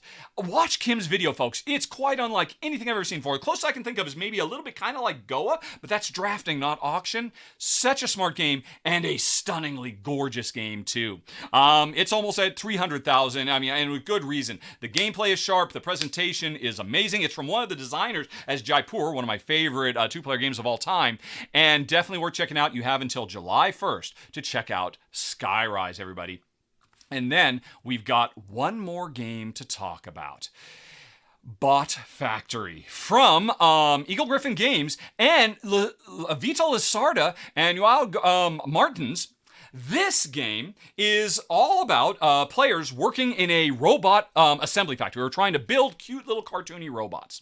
And we are trying to grab the right pieces, assemble them together, while always trying to stay one step ahead of our manager named Sandra, who is activating certain worker placement spots, blocking them from us, and we are constantly just dipping all over the place in this very simple, straightforward, elegant worker placement game that ultimately leads to some very deep and interesting gameplay. What else would you expect from Vita Lizarda? Here's the deal though, folks. This kind of feels like a Vita Lizarda gateway game, because if any of what I just said sounds familiar, it might be because you're a Lizarda fan who, like me, loves Autobahn. And this is basically kind of like an Autobahn made more streamlined and simple and new user friendly. It's got the same Kanban style worker placement. Kanban is in like the top 100 games of all time on Board Game Geek. So the idea of a Kanban that is gotten for a fraction of the price, that can be played in a fraction of the time and can be introduced to more players because it's a little bit more lightweight, a little bit more new user friendly, and adorable as well. Man, this thing just looks fantastic to me. And it's going to be closing on July 1st as well. So as of recording this, you have 9 days to check it out. And folks, I'm really surprised. It has not hit its funding goal yet, and I'm not quite sure why. Everything about this looks great. Vita Lizarda, a more user-friendly, fast-playing version of one of his greatest games of all time. Many people consider Kanban his greatest game of all time. Amazing presentation with a rotating, spinning board with a really cool way that you draft tiles, cool silk-screened little robot meeples that you make. Everything about this game screams quality. It's even fairly low price, too, considering everything you get in this box, and yet it's struggling. Man, I haven't gotten a chance to play this. They didn't contact us to cover it. I definitely would have liked to because I'm a huge Vita Lasarda fan. And my only problem with Vital's games is normally they're a bit too long and heavy for me and Jen. This seems like it was made for me, and it might be made for you folks. So I definitely suggest spending a few minutes, if you get a chance, checking out Bot Factory. Again, links are down in the show notes. And that's it, folks. The first episode of Crowd Sorcery in the bag. Let me know what you think. We should be back in a couple of weeks because there will be more games that we have to let you know about. Some that we've covered for the channel, some that are just really sparked our interest. So be sure to subscribe so you won't miss us coming forward. And I want to say thank you very much for watching. Have a very, very nice day. Talk to you later. So long. Bye-bye. Hello. Oh. Hey, how about I actually push the right button? Did that work? Okay. Phew. We made it. A less than 10-minute show? Thank you. Yes, I will bow for that. What did you think, too? That's what I was going for. I just want in and out. Fast, bang, bang, bang, with real information, not just, obviously I talked about the designers and whatnot, but really, as fast as I could, as succinctly, and I'm not a succinct person, as you know, if you're a longtime fan, just trying to get to the meat of it. What makes this special? Because so often, what is up? Those two games, when I saw Bot Factory wasn't succeeding, and what was the other one? Coincidentally, both two that never contacted us for Rahdo Runthrough coverage, I probably would have been happy because they both look really good. What was the other one? It was, Fluffy Frontier. That looks adorable. They're both failing. Hopefully that helps a little bit. If this show is of any interest to anybody. Who knows? But folks, we have done step 1. Show number 1, Crowd Sorcery, has been filmed. It is in the bag. I just gotta turn it into a standalone thing and upload it, and it'll go live on YouTube tomorrow. In the meantime, though, I promised a battle royale. So let's all fight to the death now, shall we? Battle royale. Alrighty. Oh, and let's get that off the screen. Alrighty. Oh, I didn't. I'm so bad about updating the banner. That's fine. It's fine. There can be some bugs. It doesn't have to be perfect. Don't have to be such a perfectionist. Like anybody would expect me to be a perfectionist. I'm so sloppy about stuff. But anyway, fight! Oh my gosh, look at all these people. Tibby Baloo, I love your bowler hat, and I love your lightsaber. And you're throwing down with Brenner, Mr. Sparkles, and then you run for your life. You're down to 30% Tibby Baloo, but you're doing okay. Taking out Freak the Zeke. Freak the Zeke has been freaked, and you will not let Zeke go. Tibby Baloo hunted Zeke down like the Terminator took it out, but now Dragon's the most generous man on the stream, or the generous viewer on the stream throws down, and Dragon's a pirate, by the way. Oh, that is a nice scimitar, nice musket, nice everything, is definitely taking out Red Beardigal. Okay, and then I think Dragons is going to take out Lose Matt, and Tibby Baloo and Dragons are 2 ships passing in the night. All right, Dragons, if you could stay back and shoot with that little flintlock, you'd be doing good. But nope, you're all... Oh my gosh, Tibby Baloo, you're still alive! As is Alvin Skull, but not for long. It was the dueling bowler hats, and Tibby Baloo came out on top, and Dragons gets the health back! Tibby Baloo, run! Run! Run! Too late. Too late. Folks, I'm not saying that, Dragon's incredibly epic and generous bits donation earlier in the show led to his win. That was a complete and total coincidence. There was nothing, no hanky-panky, no monies were exchanged under the table. As Dragon says, "Yar, got the bounty.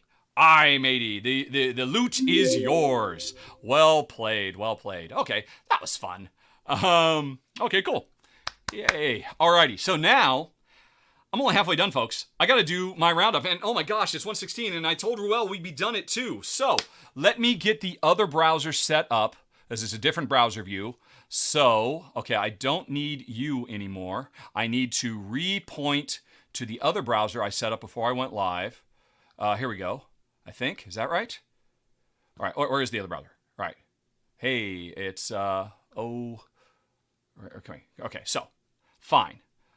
Repoint the browser to blank, and then to, there we go, boom. Alrighty, so, spoiler alert, folks, the first game I'm going to talk about is, oh my gosh, alright, is Ryan's Gathering Gloom. So I've got 12 games to talk about. It was kind of a slow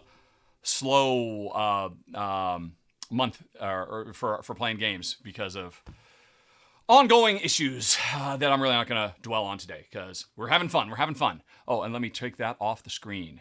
Okay. So cool. All right. So I've got the stuff queued up. Boy, that was a really big pause though.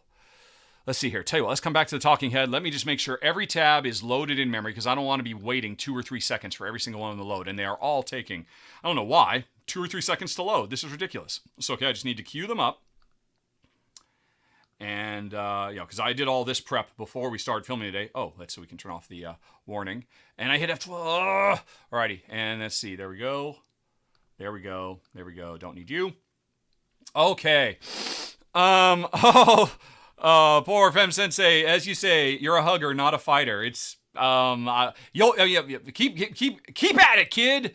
I'll give you a Rocky montage so you can make it to the top. Although I'm sure just the amount of time you've watched, you've probably accrued more than enough coins, I would imagine. Okay, to customize to your heart's content. Okay, so everything is cool now. They're all queued up. Now, because I'm a bit low on time, here's the deal. First of all, I'm doing this way early. This isn't going to go on YouTube until July 1st. But Jen and I, we do not have the time or ability or the bandwidth to play any more games this month. So I'm filming this live for you today. I do not have an intro. I'm going to skip the intro. I do not have the games that Shay has covered. I do not have the Kimberly's going to do a little, hey, here's what I played, and Shay's going to do. So I don't have those. So we're going to be jumping right into the middle of the roundup where I say, oh, that looks great, Kimberly. Or that looked great, gang.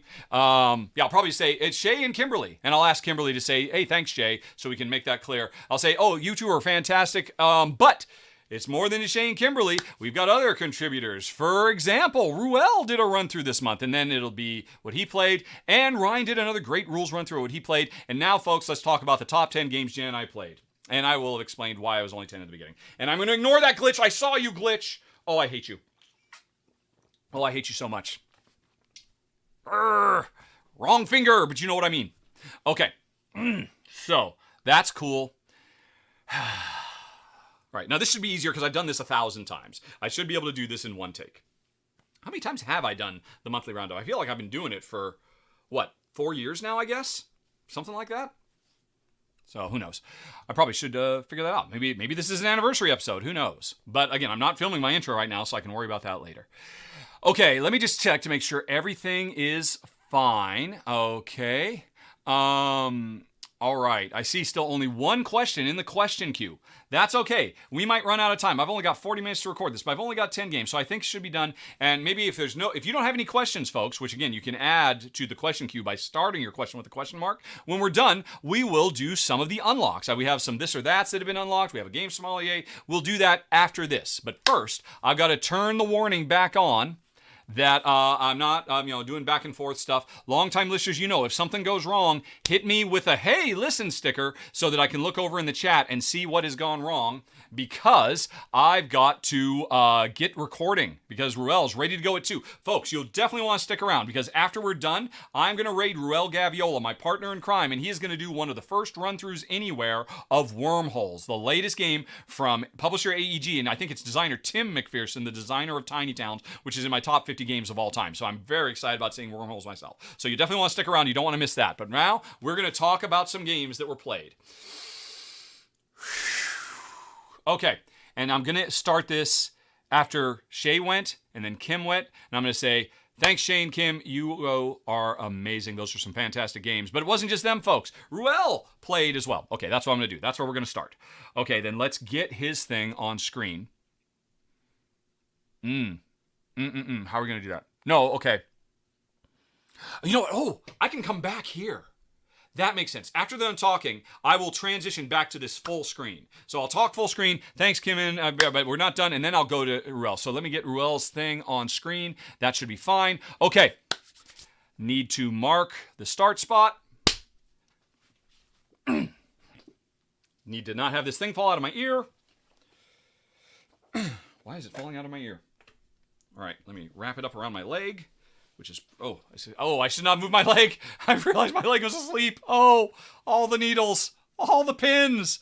Okay, I see people are starting to ask questions. Excellent. We'll have some Q&A afterwards. That's great. Great. It's like we're a team. We're all in this together, folks. I can't do this show without you. I could, but I'd just be talking to myself and it'd be very sad and lonely. So I appreciate every single one of you. Okay, so. Sorry. Let's mark it again. Thank you, Shay and Kimberly. Those are some very, very cool games. But you know what, folks? I've got more contributors to this show. It's not just Shay and Kimberly this month. Oh, I forgot to set up the banner. Hold on a second. All right, so what is it? It's Ruel,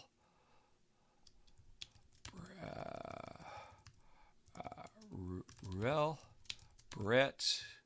All right, we're going to have to do it again. Take 2 is coming soon. And Ryan. What is he? Okay, cool. All right, so those are queued up. So I'm ready to put those on screen. Let me just make sure the banner hadn't stopped working for some weird reason. Nope, there it is. Ruel. He ran through Brett Walda. He did it live for you folks last week. And then the video was put on YouTube yesterday. Okay. One more marker. Thank you, Shay and Kimberly. Those are some very, very cool games. But you know what, folks? I have other contributors to the channel. Perhaps you've met Ruel Gaviola. Well, normally, he's doing the RtR show with me. But this month, Ruel got on camera and did a run-through for Brett Walda, which is a very cool, very big in scope 4X game set in ancient Britain. And wow, it's an eyeful, and the game is doing very, very well on GameFound right now, and I know Ruel really enjoyed the game quite a bit. You can follow the links down in the show note to go check out his run-through, same as Shay and Kim. I don't want you to miss any of them, but if you're looking for big, expansive, and yet fairly, straightforward, almost kind of elegant, but, there's a lot of hidden surprising depth. You definitely want to check out Ruel's run-through of Brett Walda. But it wasn't just Ruel, folks. We also had a video from Ryan Crichton of Knights Around the Table. He covered Gathering Gloom, which was actually on Kickstarter, and very, very sadly, it failed to fund. But I've heard from the folks behind this game, which is probably the biggest, most elaborate co-op board game I've seen since probably Arkham Horror. Although it's much more Euro-focused and less Ameritrash style thing, where players are members of a spooky family who are trying to do all sorts of murder and mayhem on an unsuspecting town and get away with it. If you check out Ryan's rules run-through, it's the biggest, most elaborate one he's ever done, because this is a huge game, and I'm looking forward to the relaunch. I'm actually kind of intrigued to play the game myself now, because this goes so far above and beyond, so many cool thematic touches and flourishes throughout as you try to outwit the townsfolk that are coming for you in Gathering Gloom. But in addition to all of those contributors, of course, my wife and I, we played a few games this month as well. As I said right up front, only 10, but oh my gosh, these were 10 amazing games. So, in countdown form, let's start with number 10, Leviathan Wilds. Now, this was a paid Kickstarter preview, as was the video for Ryan and Ruel. And this is going to be going live on Kickstarter very, very soon. It might already be live by the time you're watching this, I think, if I recall correctly. That might be the case. But what is it? This game is what happens if you turn the PlayStation 2 classic Shadow of Colossus into a board game. In this cooperative game, we are daredevil climbers in a fantasy universe. We all have a deck of unique powers. We actually create our deck of powers, combining them with our basic character based on who our character is. Plus, we get to do some deck building or some deck pre-construction, kind of like Marvel Champions, to make, hey, this time I'm going to be the healer, but I'm going to focus on stealth. Or I'm going to be the muscle-bound character, but I'm going to focus on speed. So you can make a unique character every time you play, because you make your deck right from the get-go. And then you start climbing up the side side of a gigantic, world-shattering Leviathan that is running wild, destroying everything in sight. But unlike the original Shadows Colossus PlayStation 2 game, we are not here to kill the Leviathan. We are here to save it. There are dice all over the place that represent binding crystals that are driving the Leviathans, which are normally peaceful creatures, into these rampages. And so we have to climb all over the place and literally chip away at these crystals to clear them off, to save the Leviathan, and therefore save the world. And every round, we've got up to three cards we can play, one of which we will use to get a certain number of action points and certain defense, and the other two we can use as special powers. And when your turn starts, it's always a tough choice. Which of these cards am I going to give up to, spend action points so I can climb, so I can glide from one arm to the other, so I can make huge heroic jumps from the ground up to the hand as it's swinging by. These really big, cool, epic cinematic moments. And which cards I'm going to keep in my hand so that I can use them as instant interrupts when we need them to get like an extra little bit of movement, even if it's your turn. Because much like Pandemic, a big part of this game, much more so than Pandemic, is playing my cards on your turn to either save me from events that happen on your turn or help you deal with stuff you can't deal with. Every card is multi-use. You either use it to get the energy and the protection, or you use it for the one-time special abilities, and there's so much flexibility, not only in our characters and our decks, but also in Leviathans themselves. My prototype kit came with 5 Leviathans. It got progressively more complex and did really interesting, fun stuff. You can watch my run-through to get a sense for just how much is going on there once the campaign goes live, if it hasn't already. I'm pretty sure it has by now, though. And the important thing is the final game, as I understand it, is going to come with 20 Leviathans, all with cool special effects, events, all kinds of neat stuff. So this game is going to have a ton of replayability built in. And as I said in my run-through, I think this is maybe the most thematic, immediately, viscerally thematic, cooperative board game I have ever played. This game has mechanisms that make you feel the desperation as you're trying to hold on for dear life as this thing tries to shake you off its back. It's really clever, and watch for it soon if it's not already available. Again, the links are down in the show notes for the Kickstarter for my number 10 of the month, Leviathan Wilds. Sorry. But now let's move on to number 9, First Rat, which is an adorable game all about a bunch of junkyard rats who have discovered that, hey, you know what? The moon is made of cheese. If we can actually build a rocket out of all this junk we have, old busted up calculators, empty green bean cans, like Listerine bottles, all just kinds of various and sundry junk, we can make this rocket and we could be set for life. And so that's what we're trying to do in this, what looks like very, very simple, lightweight, family-friendly game. But do not be fooled. Do not judge this book by its cover, folks, because there is a lot of really interesting and intricate gameplay, because the board itself is a path through the junkyard that is randomly generated every time you play. Every stop, you can either get cheese, which is money for the rats. And by the way, don't think nasty, gross rats. These are cute, adorable rats with silly, funny names like Lola Rat and stuff like that. Or Rat Armstrong is one of the astronaut rats we can embody. But on your turn, what you're going to do is you have a group of rats who can be walking along the path to get to the launch site for the rocket. And if you move just one of your rats, it can move up to 5 spaces. And wherever you land, you get to interact. You get to collect some cheese. You get to light the path, which will get you bonuses. You get to collect the resources you need to build the rocket, etc., etc. And so, hey, we're racing to get to the rocket. I should always just move one rat, 5 spaces. Here's the deal. Instead, you can move all of your rats up to 3 spaces, but only if each rat can land on a matching spot. So if each rat can land on a cheese spot, then I can move all of them. And so a big part of this game is making the tough choice. Am I just going to scream forward ahead with one to get the exact stuff? Or instead, am I going to move my whole group more slowly and methodically and bring in huge amounts of resources so I can score points? Because there's points for making it to the end of the route. There's points for building things too. And then on top of that, there are other mechanisms. There's this very, very cool rondelle that lets you go to the nursery and get more rats, or go to the comic books that inspired all the rats to do this to get more special powers, including, like I was saying, special rats with unique player powers like Rats Armstrong and Lola Rat. I was very, very impressed by this game, as was Jen. We went in expecting this to be a really simple, lightweight game. And again, this is something I think with a little bit of work you could maybe play with families. There are definitely a lot of features. You could probably turn off some of them, like maybe the shops, so it would be a little bit more straightforward and play with first timers. But my wife, Jen, and I, we are hardcore gamer geeks, and we found a lot of subtle depths in number 9 of the month, First Rat.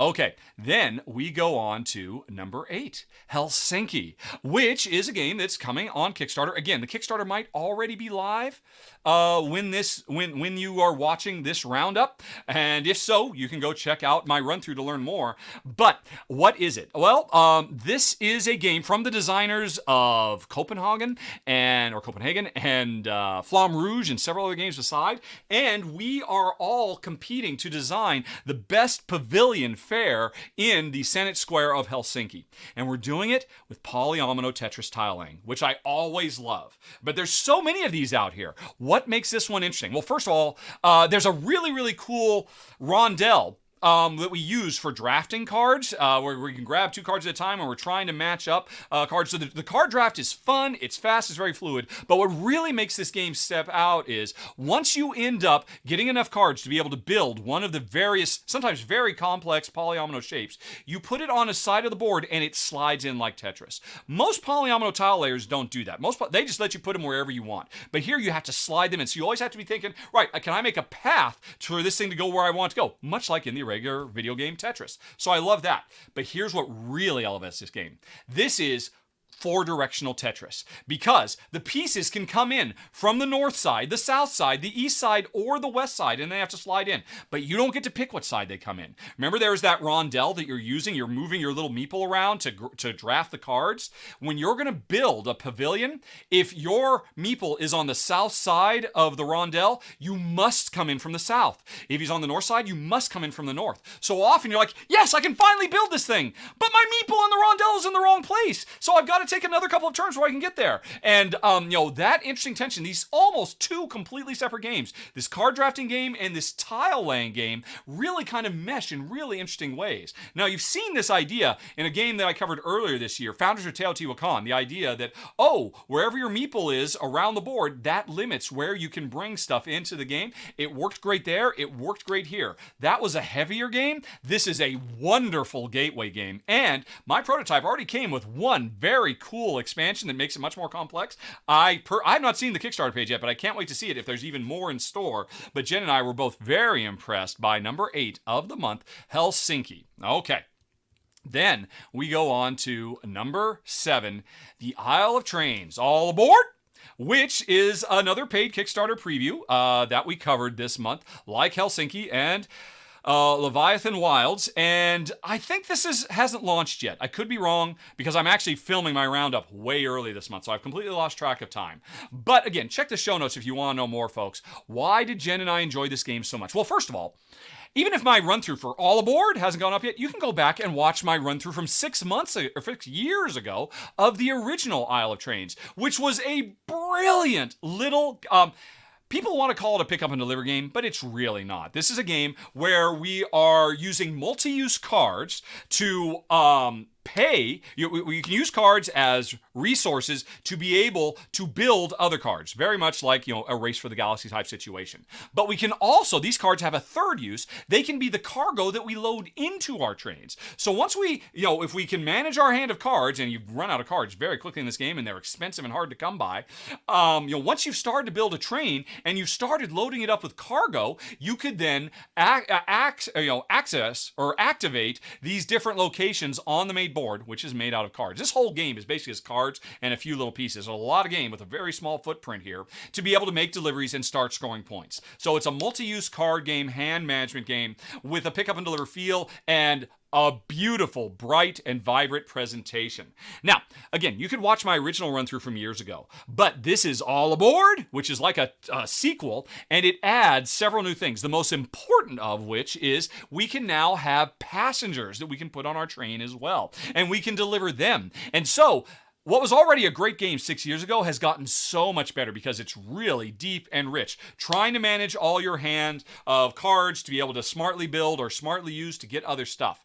But I buried the lead, folks. There's one other very important thing about this game. As you build a bigger and bigger train with cars that give you special powers or cars that can be loaded up with various commodities or passengers, here's the thing.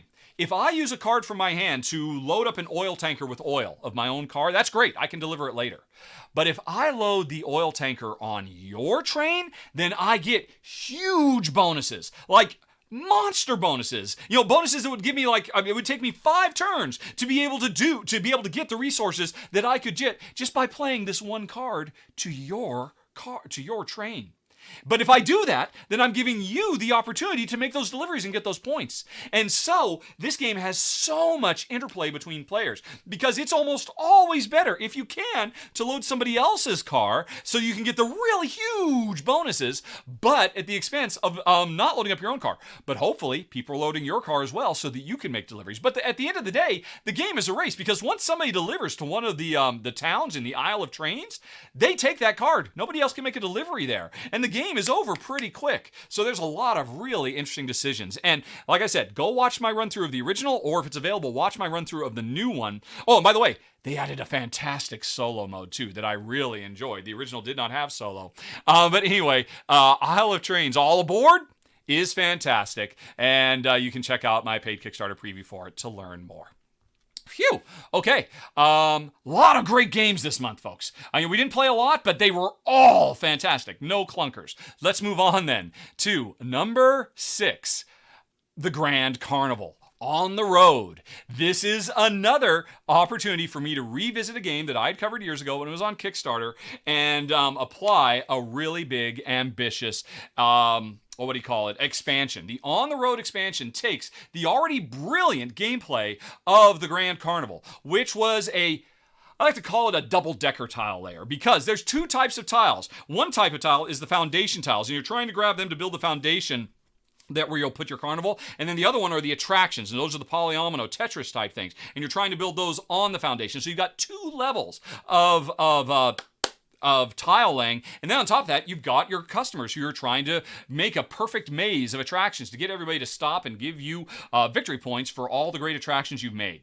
So that was the original game. You can watch my original run-through, which with a really ugly prototype, or you can watch my new run-through with a really good-looking final version of the game and a good-looking prototype. Here's the deal. On the Roads takes the core gameplay and really blows it up. I forget, there's like 4 or 5 different individual modules you can turn on. You can bring clowns. You can bring superstructures. You can bring lots of stuff. And the most interesting thing about this game is you can mix and match them. We've seen a lot of expansions that do this, just mixing and matching different expansion content. But the game comes with a series of cities setups that you can choose. You can say, hey, we're going to visit Chicago. We're going to visit St. Louis. And what that means is, use this particular combination of the modules and this particular alternate version of how you score the game. And this was really impressive to me. Jen and I, we visited a few different cities, and it's like, oh my gosh, this changes everything about the game. We now score the attendees so radically differently, and so much variety comes out of this that you can mix and match however you want, or you can use these pre-mixed ones with all the different cities that you're on the road to go see. And it just made an already great game. Well, first of all, I should warn you, it really pushes it. If you play some of the heavier cities, Jen's like, oh my gosh. I remember this. Jen remembered this game from when we played it. I think back in 2019. She remembered it really well and really liked it. I was like, this is getting almost too heavy now. But you can play some of the lighter cities, or you can leave things on or off. So the Grand Carnival was already a great tile layer, and it's gotten even better with On the Road, which was number 6. Then we go on to number 5, Globetrotting. Oh my goodness. For people who are prone to saying, can we stop with the roll and writes? Is there really anything more that can be done? I would like to enter into evidence Exhibit A, globetrotting, which is a roll and write where you don't write on a piece of paper, you write on a real 3D globe as you and everybody else is trying to plan your perfect, or 3 perfect vacations. One for spring, one for summer, one for autumn. And you do it with really strict restrictions based on a series of cards that come out. It's really, I guess, more of a flip and write because there's no rolling of dice, but every round, new cards come out and you've got to pick one of those cards as another stop in one of your 3 trips. And eventually, once you figure out which stop you want to make, and which trip you want to put it on, you take that globe, you put it in this little holder, you line up the 2 your starting and your destination point, and then you use the holder as kind of a ruler to be able to draw a straight line between the 2 stops. And in this way, over the course of the game, you have more and more locations you're going to visit. But like everybody, you don't want long flights. The longer the flight you book for yourself, the more it's going to cost, which is going to cost you at the end of the game. So there's this real tension because sometimes you want to make huge. I want to fly literally halfway around the world because this is the perfect card and I need to get this because, did I mention, each one of your 3 trips in your spring, summer, and fall have unique bonuses that you want to take advantage of. You might have one where, okay, I want to visit all historical sites, or one where I just want to spend all my time on the beach. And oh my God, the perfect beach one, but I will literally have to fly from Sydney to Chicago to do it. Or there's no beaches in Chicago, but you know what I mean. I really want restaurants. I have to fly to Chicago. That's going to be hugely expensive. Is it worth that extra cost to be able to unlock more points off of this goal? And the gameplay is great. But honestly, the toy factor of this game is what makes it really special. Everybody gets their own globe, and the nice thing is the globes just pop apart really easy, so they collapse down. So the box isn't as big as you would think it is. A lot of people have asked me after I put my video up, yeah, but won't this be the biggest box on my shelf? You'd be surprised. My prototype box was surprisingly small. It's basically just like a slightly thicker version of an Agricola box. I don't know what the real box is going to look like, but my prototype was very impressive. Everything about this game is impressive. Both Jen and I fell hardcore in love with it. Number 5 of the month, that was another paid Kickstarter preview for Globetrotting. Phew. Okay, then let's move on to number 4, Dice Miner. Oh my goodness, I am so glad that my buddy Ruel Gaviola sat me down and got me to play this game at the Dice Tower West convention earlier this year, back in February, I think. I'd heard a lot about it, but I'd heard from some folks that, oh, it's just really simple. It's practically a featherweight game and there's really no decisions. Anybody who tells you that is flat out wrong. This is one of the most brilliant dice drafting games I've ever seen because you play through 3 mountains that you are going to mine. We're dwarves trying to get treasures out of a mountain to be able to deal with invading dragons. You know, standard Tolkien-y type stuff. But on your turn, you can always grab one die from the top of the mountain. And I should say, by the way, folks, if you're listening on the podcast rather than watching, the game comes with this really cool mountain at the beginning of the round. You pour all these dice onto it, and it makes this neat little mountain of dice. And you're always drafting from the top, working your way down. Kind of like a reverse of the pyramid in Seven Wonders Duel, but with dice. And so on your turn, you usually have 2 or 3, maybe even 4 different dice to choose from. And you take one and you add it to your collection of dice. And there are bad dice, like the dragons you have to fight, but there's good dice, like the weapons that will help you fight them so you can convert them into points. Or there's magic dice that will let you reroll, but the coolest die of all are the beer. Dwarves make good beer, and if you grab one of those beer dice, they do nothing for you. They're no points. But on a future turn, you can give that beer die to somebody else. They re-roll it. You don't know what you're going to give them. You might give them exactly what they want. But then that lets you, on your turn, instead of only taking the dice from the top of the mountain, you can grab a die from anywhere on the outsides of the mountain. So suddenly, your options explode. And Jen and I, we have played this game several times. I played it several times at Dice Tower West with Ruel Gaviola. And since getting home, I bought my own copy. That's how much I enjoyed it.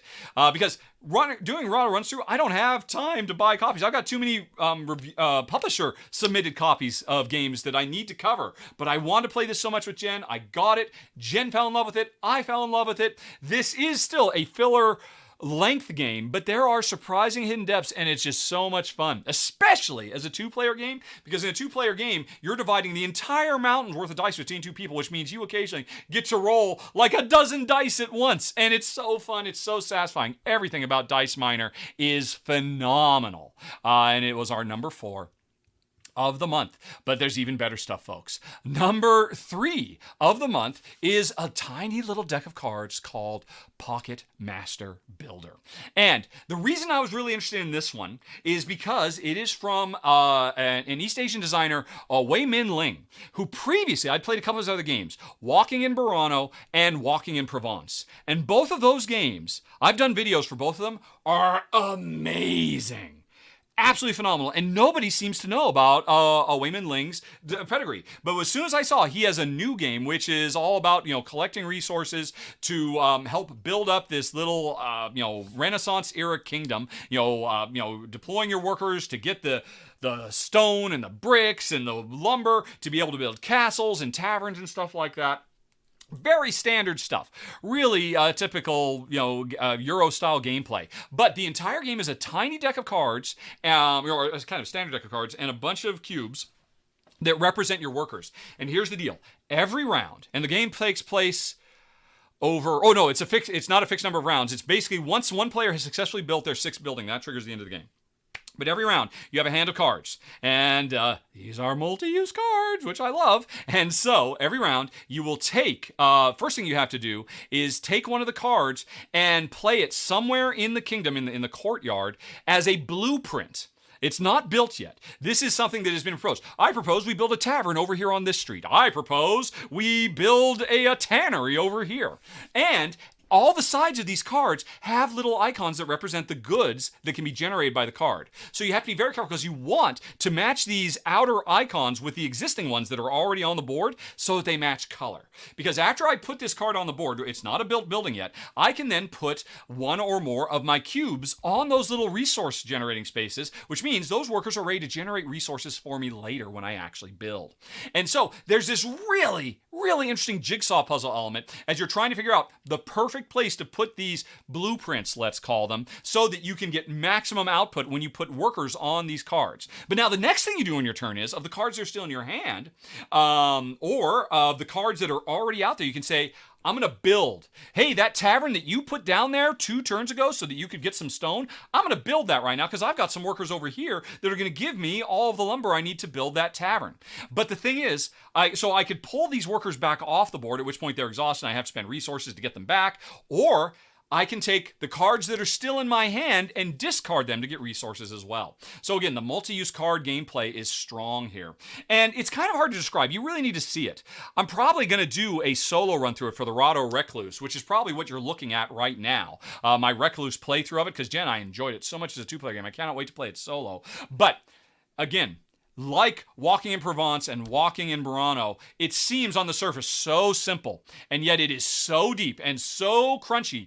I think this might be Jen's game of the month, and it's my number 3 of the month, even though it's just a deck of cards and some cubes. Number 3, Pocket Master Builder. But we're not done yet, folks. There's even better stuff. How about number 2, Space Station Phoenix? Oh my goodness gracious. Oh, this might be Jen's number 1 but Jen's going to have a hard time. I'm going to be recording the Jen Jogs where we do... I make my ranking of games in the Rahdo Roundup. Jen does hers in the Jen Jogs, which is an exclusive video for members on YouTube or backers on Patreon. But anyway, I wonder what she will pick. I bet you anything one of these 2 will be her favorites. And I think they're both fantastic too. But anyway... this game is a worker placement game where we are trying to build space stations in orbit around the Earth in the far future. In a future where we've solved all our problems and we've made first contact with a bunch of different alien races. The aliens are coming to visit our planet, but they can't survive on our planet. So we're making habitable space stations that they can stay on while they visit. And here's the thing, folks. It is hard getting building materials into orbit, even in the future. So what we've done is each of us has launched a fleet of 9 building ships that are worker placement cards, basically, that we can activate to, convert goods into other goods, to invite more aliens to come to visit us on Earth, or to actually build new modules to add to our space station. And all these modules, once they get populated with aliens, start unlocking all kinds of engine building greatness. Here's the thing, though. The number 1 thing we need to build these modules is metal. Metal is very heavy. The best source of metal is our fleet of ships. Because, like I said, when the game starts, you have a 3x3 grid of 9 ships. 4 of those are the same every time you play. No, 5 of them are the same basic ships, and then there was a draft at the beginning of the game to get 4 additional ones that give everybody unique, special, more powerful versions of actions. And anytime you want, you can, one of the actions you can do is dismantle a ship. Rip it apart down to its component parts so that it can be converted into metal to actually build the station. And as soon as you do that, that's great. Hey, I can build a station. That's how I win the game. That's also how I build a stronger and stronger engine for resource generation when the aliens come and visit us on my space station. Here's the problem, though. I just got rid of one of the 9 worker placement spots I've got because everybody has their own little collection. And the more of these things you dismantle, the less actions you can do. Except you aren't limited to only sending your workers to your ships. You can send your workers to your opponent's ships as well. So if I'm just ripping my fleet apart so I can build more, no problem. I can just go to yours. Now I have to pay a premium. I have to pay extra resources directly to you to use your ship, but then I can keep building. You're thinking the same thing, which is why if everybody's ripped apart their fleets, there are some general purpose, really expensive, crappy ships that anybody can use, but you don't want to use those because they cost twice as much. They're half as effective. So you want to use yours, or you want to use your opponent's, but everybody's literally, it's interesting. There's 2 halves to this game. There's the engine building of making the station, because every once in a while you get to run your station and get all kinds of good stuff. The bigger your station, the stronger the engine. But there's the first half of the game, the worker placement, which is how you build. And you build your engine by destroying your worker placement game. I've never seen anything quite like it. I've seen, no, that's not true. In some deck builders like Valley of the Kings or Dale of Merchants, you've seen deck builders where, hey, I want to build up my deck, but eventually I have to start pulling cards out to score points and rip my deck apart. Here they've done it where you're ripping apart a worker placement game to make a stronger engine building game. It's amazing. It's so sharp. There's so much variety, so much replayability because the game comes with a ton of components. Very impressive. Number 2 of the month, Space Station Phoenix. But something even more impressive still, folks. My number 1 game of the month, Amun-Re, the 20th Anniversary Edition. And here's the deal, folks. I have wanted to play Amun-Re, which is widely considered by a lot of people to be design superstar Reiner Knizia's greatest design of all time. Certainly one of his he did like this auction trilogy years ago, and a lot of people say Amun-Re is the best. I've wanted to play this game for 20 years. We got the 20th anniversary is what I played this month. But I never have because it's a 3-player minimum game, which was so often the case 20 years ago. Here's the deal, folks. On Kickstarter right now, I've done a paid Kickstarter preview for this. There's the 20th Anniversary Edition, completely revamped art, absolutely gorgeous. The game has never looked this good for art from Vincent Dutray. And the game, it's still the classic gameplay that everybody has loved for 2 decades, but they have, Reiner Knizia has come back to his baby, and I forget, he's either added 4 or 5 new modules worth of gameplay. And one of them, the one that I really care about, is called Governors. And the Governors, which you can use at any player count, but if you use it, it can turn the game into a 2-player game.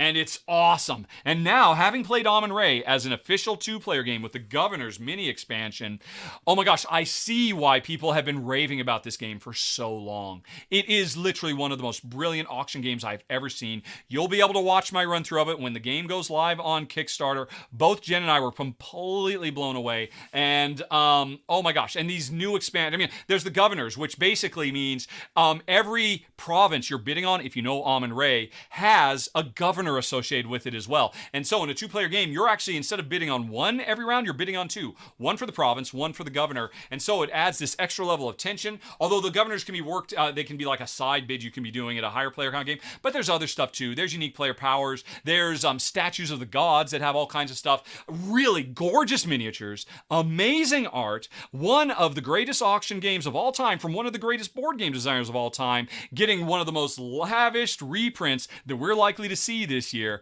Is it any surprise that my number 1 for the month had to be Amun-Re, the 20th Anniversary Edition? And phew, that was it, folks. Like I said up front, not a lot of games, but not a clunker among them. So many great things. We will see if things get back to normal in July, because of course, in another month, I'll be doing another roundup of everything we played and everything Shay and Ryan and Amy and Maggie. Oh, I forgot about Amy and Maggie. They covered a game too, didn't they?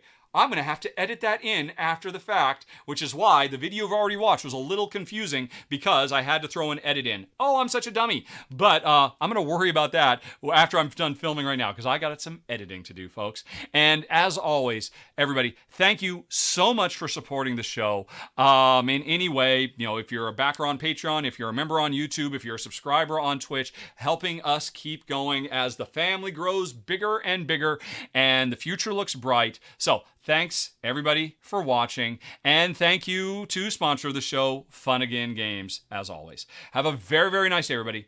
Talk to you later. So long. Bye-bye. Hello. Boom, boom. Yikes. Oh, I can't believe I forgot about Amy and Maggie. They're filming Fjords. I have to go and edit. All right, let's see. Hold on a second. By the way, I apologize. Some of the games I talked about, I don't have video for yet. So you were here early. You just had to see a picture of the box art. And I'm going to edit the video in later for the thing that'll go up on YouTube. Let me get Amy and Maggie. Let me just go ahead and record it right now. No, I can't. It's almost 2 o'clock. Has Ruel shown up? Is he ready to be rated? Yes, he is. He is sitting in the wings. Oh, no. There's no time for... Okay, let's just see if there's time for a little bit of Q&A. Just a scooch. Just a smidge. All right. Oh, you've not many people ask questions. Okay, cool. Let's burn through these things. And then, folks, you will not want to miss Ruel's run-through of Wormholes, one of the first in the world, which is what we'll raid and see next. All righty. So, right. I think Aeon's End, asks Elite Storm, is prone to having a dominant player. Is there enough private information to prevent that? That's a good question. If you have alpha player syndrome in your life, it is the only thing they do is you can, like pandemic rules originally, you can keep your card secret. You can keep your hand secret. It is a deck builder. Every round you've got 5 cards in your hand. And if everybody plays with all their cards just open on the table like Jen and I do, if you have a jerk in your life, they'll try to railroad you. But just pick them up. Because the thing is, all these characters are really complex. And the main thing about Aeon's End, I didn't really address because I was trying to go quick in the roundup. Is that what I was filming? Yes, a roundup is, there's the really most wonderful thing about Aeon's End. Oh my gosh, I didn't even talk about the not shuffling your deck. Oh, there's so many things to say about Aeon's End. But regardless, there's so much interplay between players. There's so many of the card powers are all about, I don't want to play this on my turn. I want to set this up to help you on your turn. And, and I guess if you keep your cards to yourself, it probably won't be too terribly bad. But the game doesn't do anything beyond that. So if you have somebody like that in your life, it is something to consider, I guess, which is too bad. Do I own any board game bags? Nope, because I don't go to conventions. I have filmed some board game bags. A few of them were sent to me over the years, back when we were in Malta, and there were some very cool ones, but every one of those I got was a prototype. I ended up giving away to board game geeks in Malta, and I had since seen them using them to take games to Essen and stuff like that. But no, I don't have any because I don't take my games anywhere. It's just playing with me and Jen. But thank you, Jamie. Good question. Okay, Joe King 2U4 asks, what older game would I like to be remade? Well, how about Amon-Ra? Like I said, I've wanted to play that one forever. It's really, honestly, and Amon-Ra puts in my mind, I want older games that came out 20 to 10, it wasn't until about 10 years ago that board game publishers really started realizing, oh my God, we're leaving so much money on the table by not having 2-player rules. Because it was so common. Settlers of Catan, the #1 game in the industry, does not support 2 players. It's ridiculous. That game could easily be automod. Why hasn't it happened yet? But anyway, so I want to see old games that I'll never get a chance to play because of 3-player minimums. I want to see whatever it would be. It would be a 30th anniversary of Settlers of Catan that they got the Automa Factory to make an Automa so that Jen and I can play that game in an interesting and rich and compelling way. I want stuff like that. And in part, that's because I just talked about Amon-Ra where they did exactly that thing. So it's kind of fresh in my mind. Alrighty. Magua82 says, am I more excited for La Isla or Bora Bora? Ooh. La Isla. La Isla does not get enough love. These are both, for folks who don't know, these are both lesser known games from Steffenfeld. And presumably they're both going to get revamped and new treatments. I think, I was thinking of Rialto, which is turned into New York. But anyway, La Isla is the smaller, less complex game. It's one of the lighter games that Steffenfeld ever did. Brilliant little card programming and area control game that works so great, and it was so simple and so elegant and just so rich. Bora Bora is a brilliant game too. It's one of his bigger, heavier, more complex games, but it is also one of his most mean-spirited games. Probably only eclipsed by Spikerstadt, as in just terms of like, wow, I could really screw you to no benefit to myself other than just to screw you. And I mean, Jen and I, we didn't keep Bora Bora because the way the dice work replacement where, oh yeah, I could have done this action with a 1, with my 1 die, but no, I'm going to do it with a 6 to keep you from being able to do it because I know you want to do it. Jen and I found it can just be really cutthroat. So I look forward to seeing if maybe they would have kind of softened it a little bit. I don't know. But anyway, yeah, I would say La Isla, definitely. Have I seen the new deluxe edition of Castles of Burgundy? Yes! We talked about it in episode 0 of Crowd Sorcery about a month ago on the RtR show. I cannot wait. My copy will be showing up. I am so excited. I'm getting the full kit caboodle. I cannot wait. I'm beside myself. Greatest Steffenfeld design of all time gets one of the greatest reprints of all time. Last one, Lead a Storm. You're traveling a lot. Can't have big games for a while. What's my top 5 small games? Target size or smaller? Well, I just talked about one. That if you want to play 2-player, that Master Builder game is brilliant. What else? What else is small? Okay, I can't take long because we're 202. Somebody tell Ruel. Okay. All right, I'm gonna do it really quick. Go back to the browser. Go back to the browser. Right, back to the browser. Go to ranked. And I'm just going to look at my list of games really, really quickly. Small boxes. Okay, those are all big boxes. Big boxes. Space Hulk Death Angel is brilliant, but nobody can get a copy of it. It's been out of print for so long. I won't do the thing of, hey, you know what? Tiny Towns, if you just take the stuff out of the box, you can make it really tiny. But Jump Drive is a tiny box. Definitely take Jump Drive. Definitely take Circle the Wagons. Would not leave home without it. And that Master Builder I talked about too. So there's 3. And I might even go so far as those are my top 3 because I'm just scrolling down looking for my best tiny box games. Oh, hey, there's Walking in Provence from Wei Ling Min. I'm sorry, I don't remember your name. Welcome to the Moon also has a tiny, so there's another one in your like Cosmos size box. One more. I'm giving you a top 5. Again, oh, no, I think Dog Lover came in a bigger box. That's why I say the Dog Lover is great. Oh, Mandala, again, if you're looking for that Cosmos size or smaller, Mandala is a brilliant 2-player game. It would definitely take on the road. So that was a quick top 5. And we did it, folks. Thank you for not asking more questions. Sorry, I know I promised I'd do it this or that. We will do it next week because a week from today at noon, Ruel and I will be back. We'll be doing another episode of the RtR show. We'll be doing audience participation stuff. We'll be doing a new top 10, all of that. So be sure at the very least to follow, if not subscribe, so you won't want to miss it. Oh, and now I need to take that off the screen. Shoot. Which meant I turned off the what's a mahoozy doozy and it won't go off for 5 minutes, so I got to re-log in and get rid of the question, although I don't have to. Why am I doing this? Boom. Okay, folks. Ruel, hey, it didn't go away. Oh, there it went. Ruel has been very patient. Let's raid him. And I'm probably going to stick around in the chat at least for a little bit. Nope, because I got editing to do now. I will watch his video later.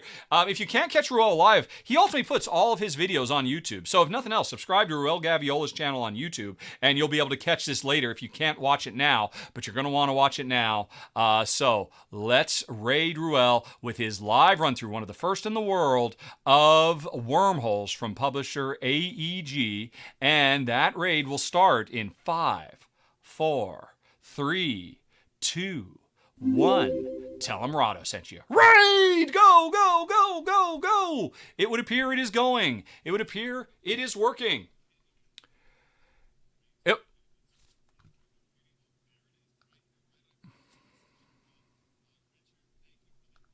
Welcome, friends. All right. Cool. Half of the RtR show, the Rahdo then Ruel show. Yep. I've got the raid helmet because we do analog alerts here on my channel. So thank you, Richard. I appreciate that. Thank you, first-time chatter. Okay, it looks like everything's going. Thanks for watching, everybody. I will talk to you later. So long. Bye-bye.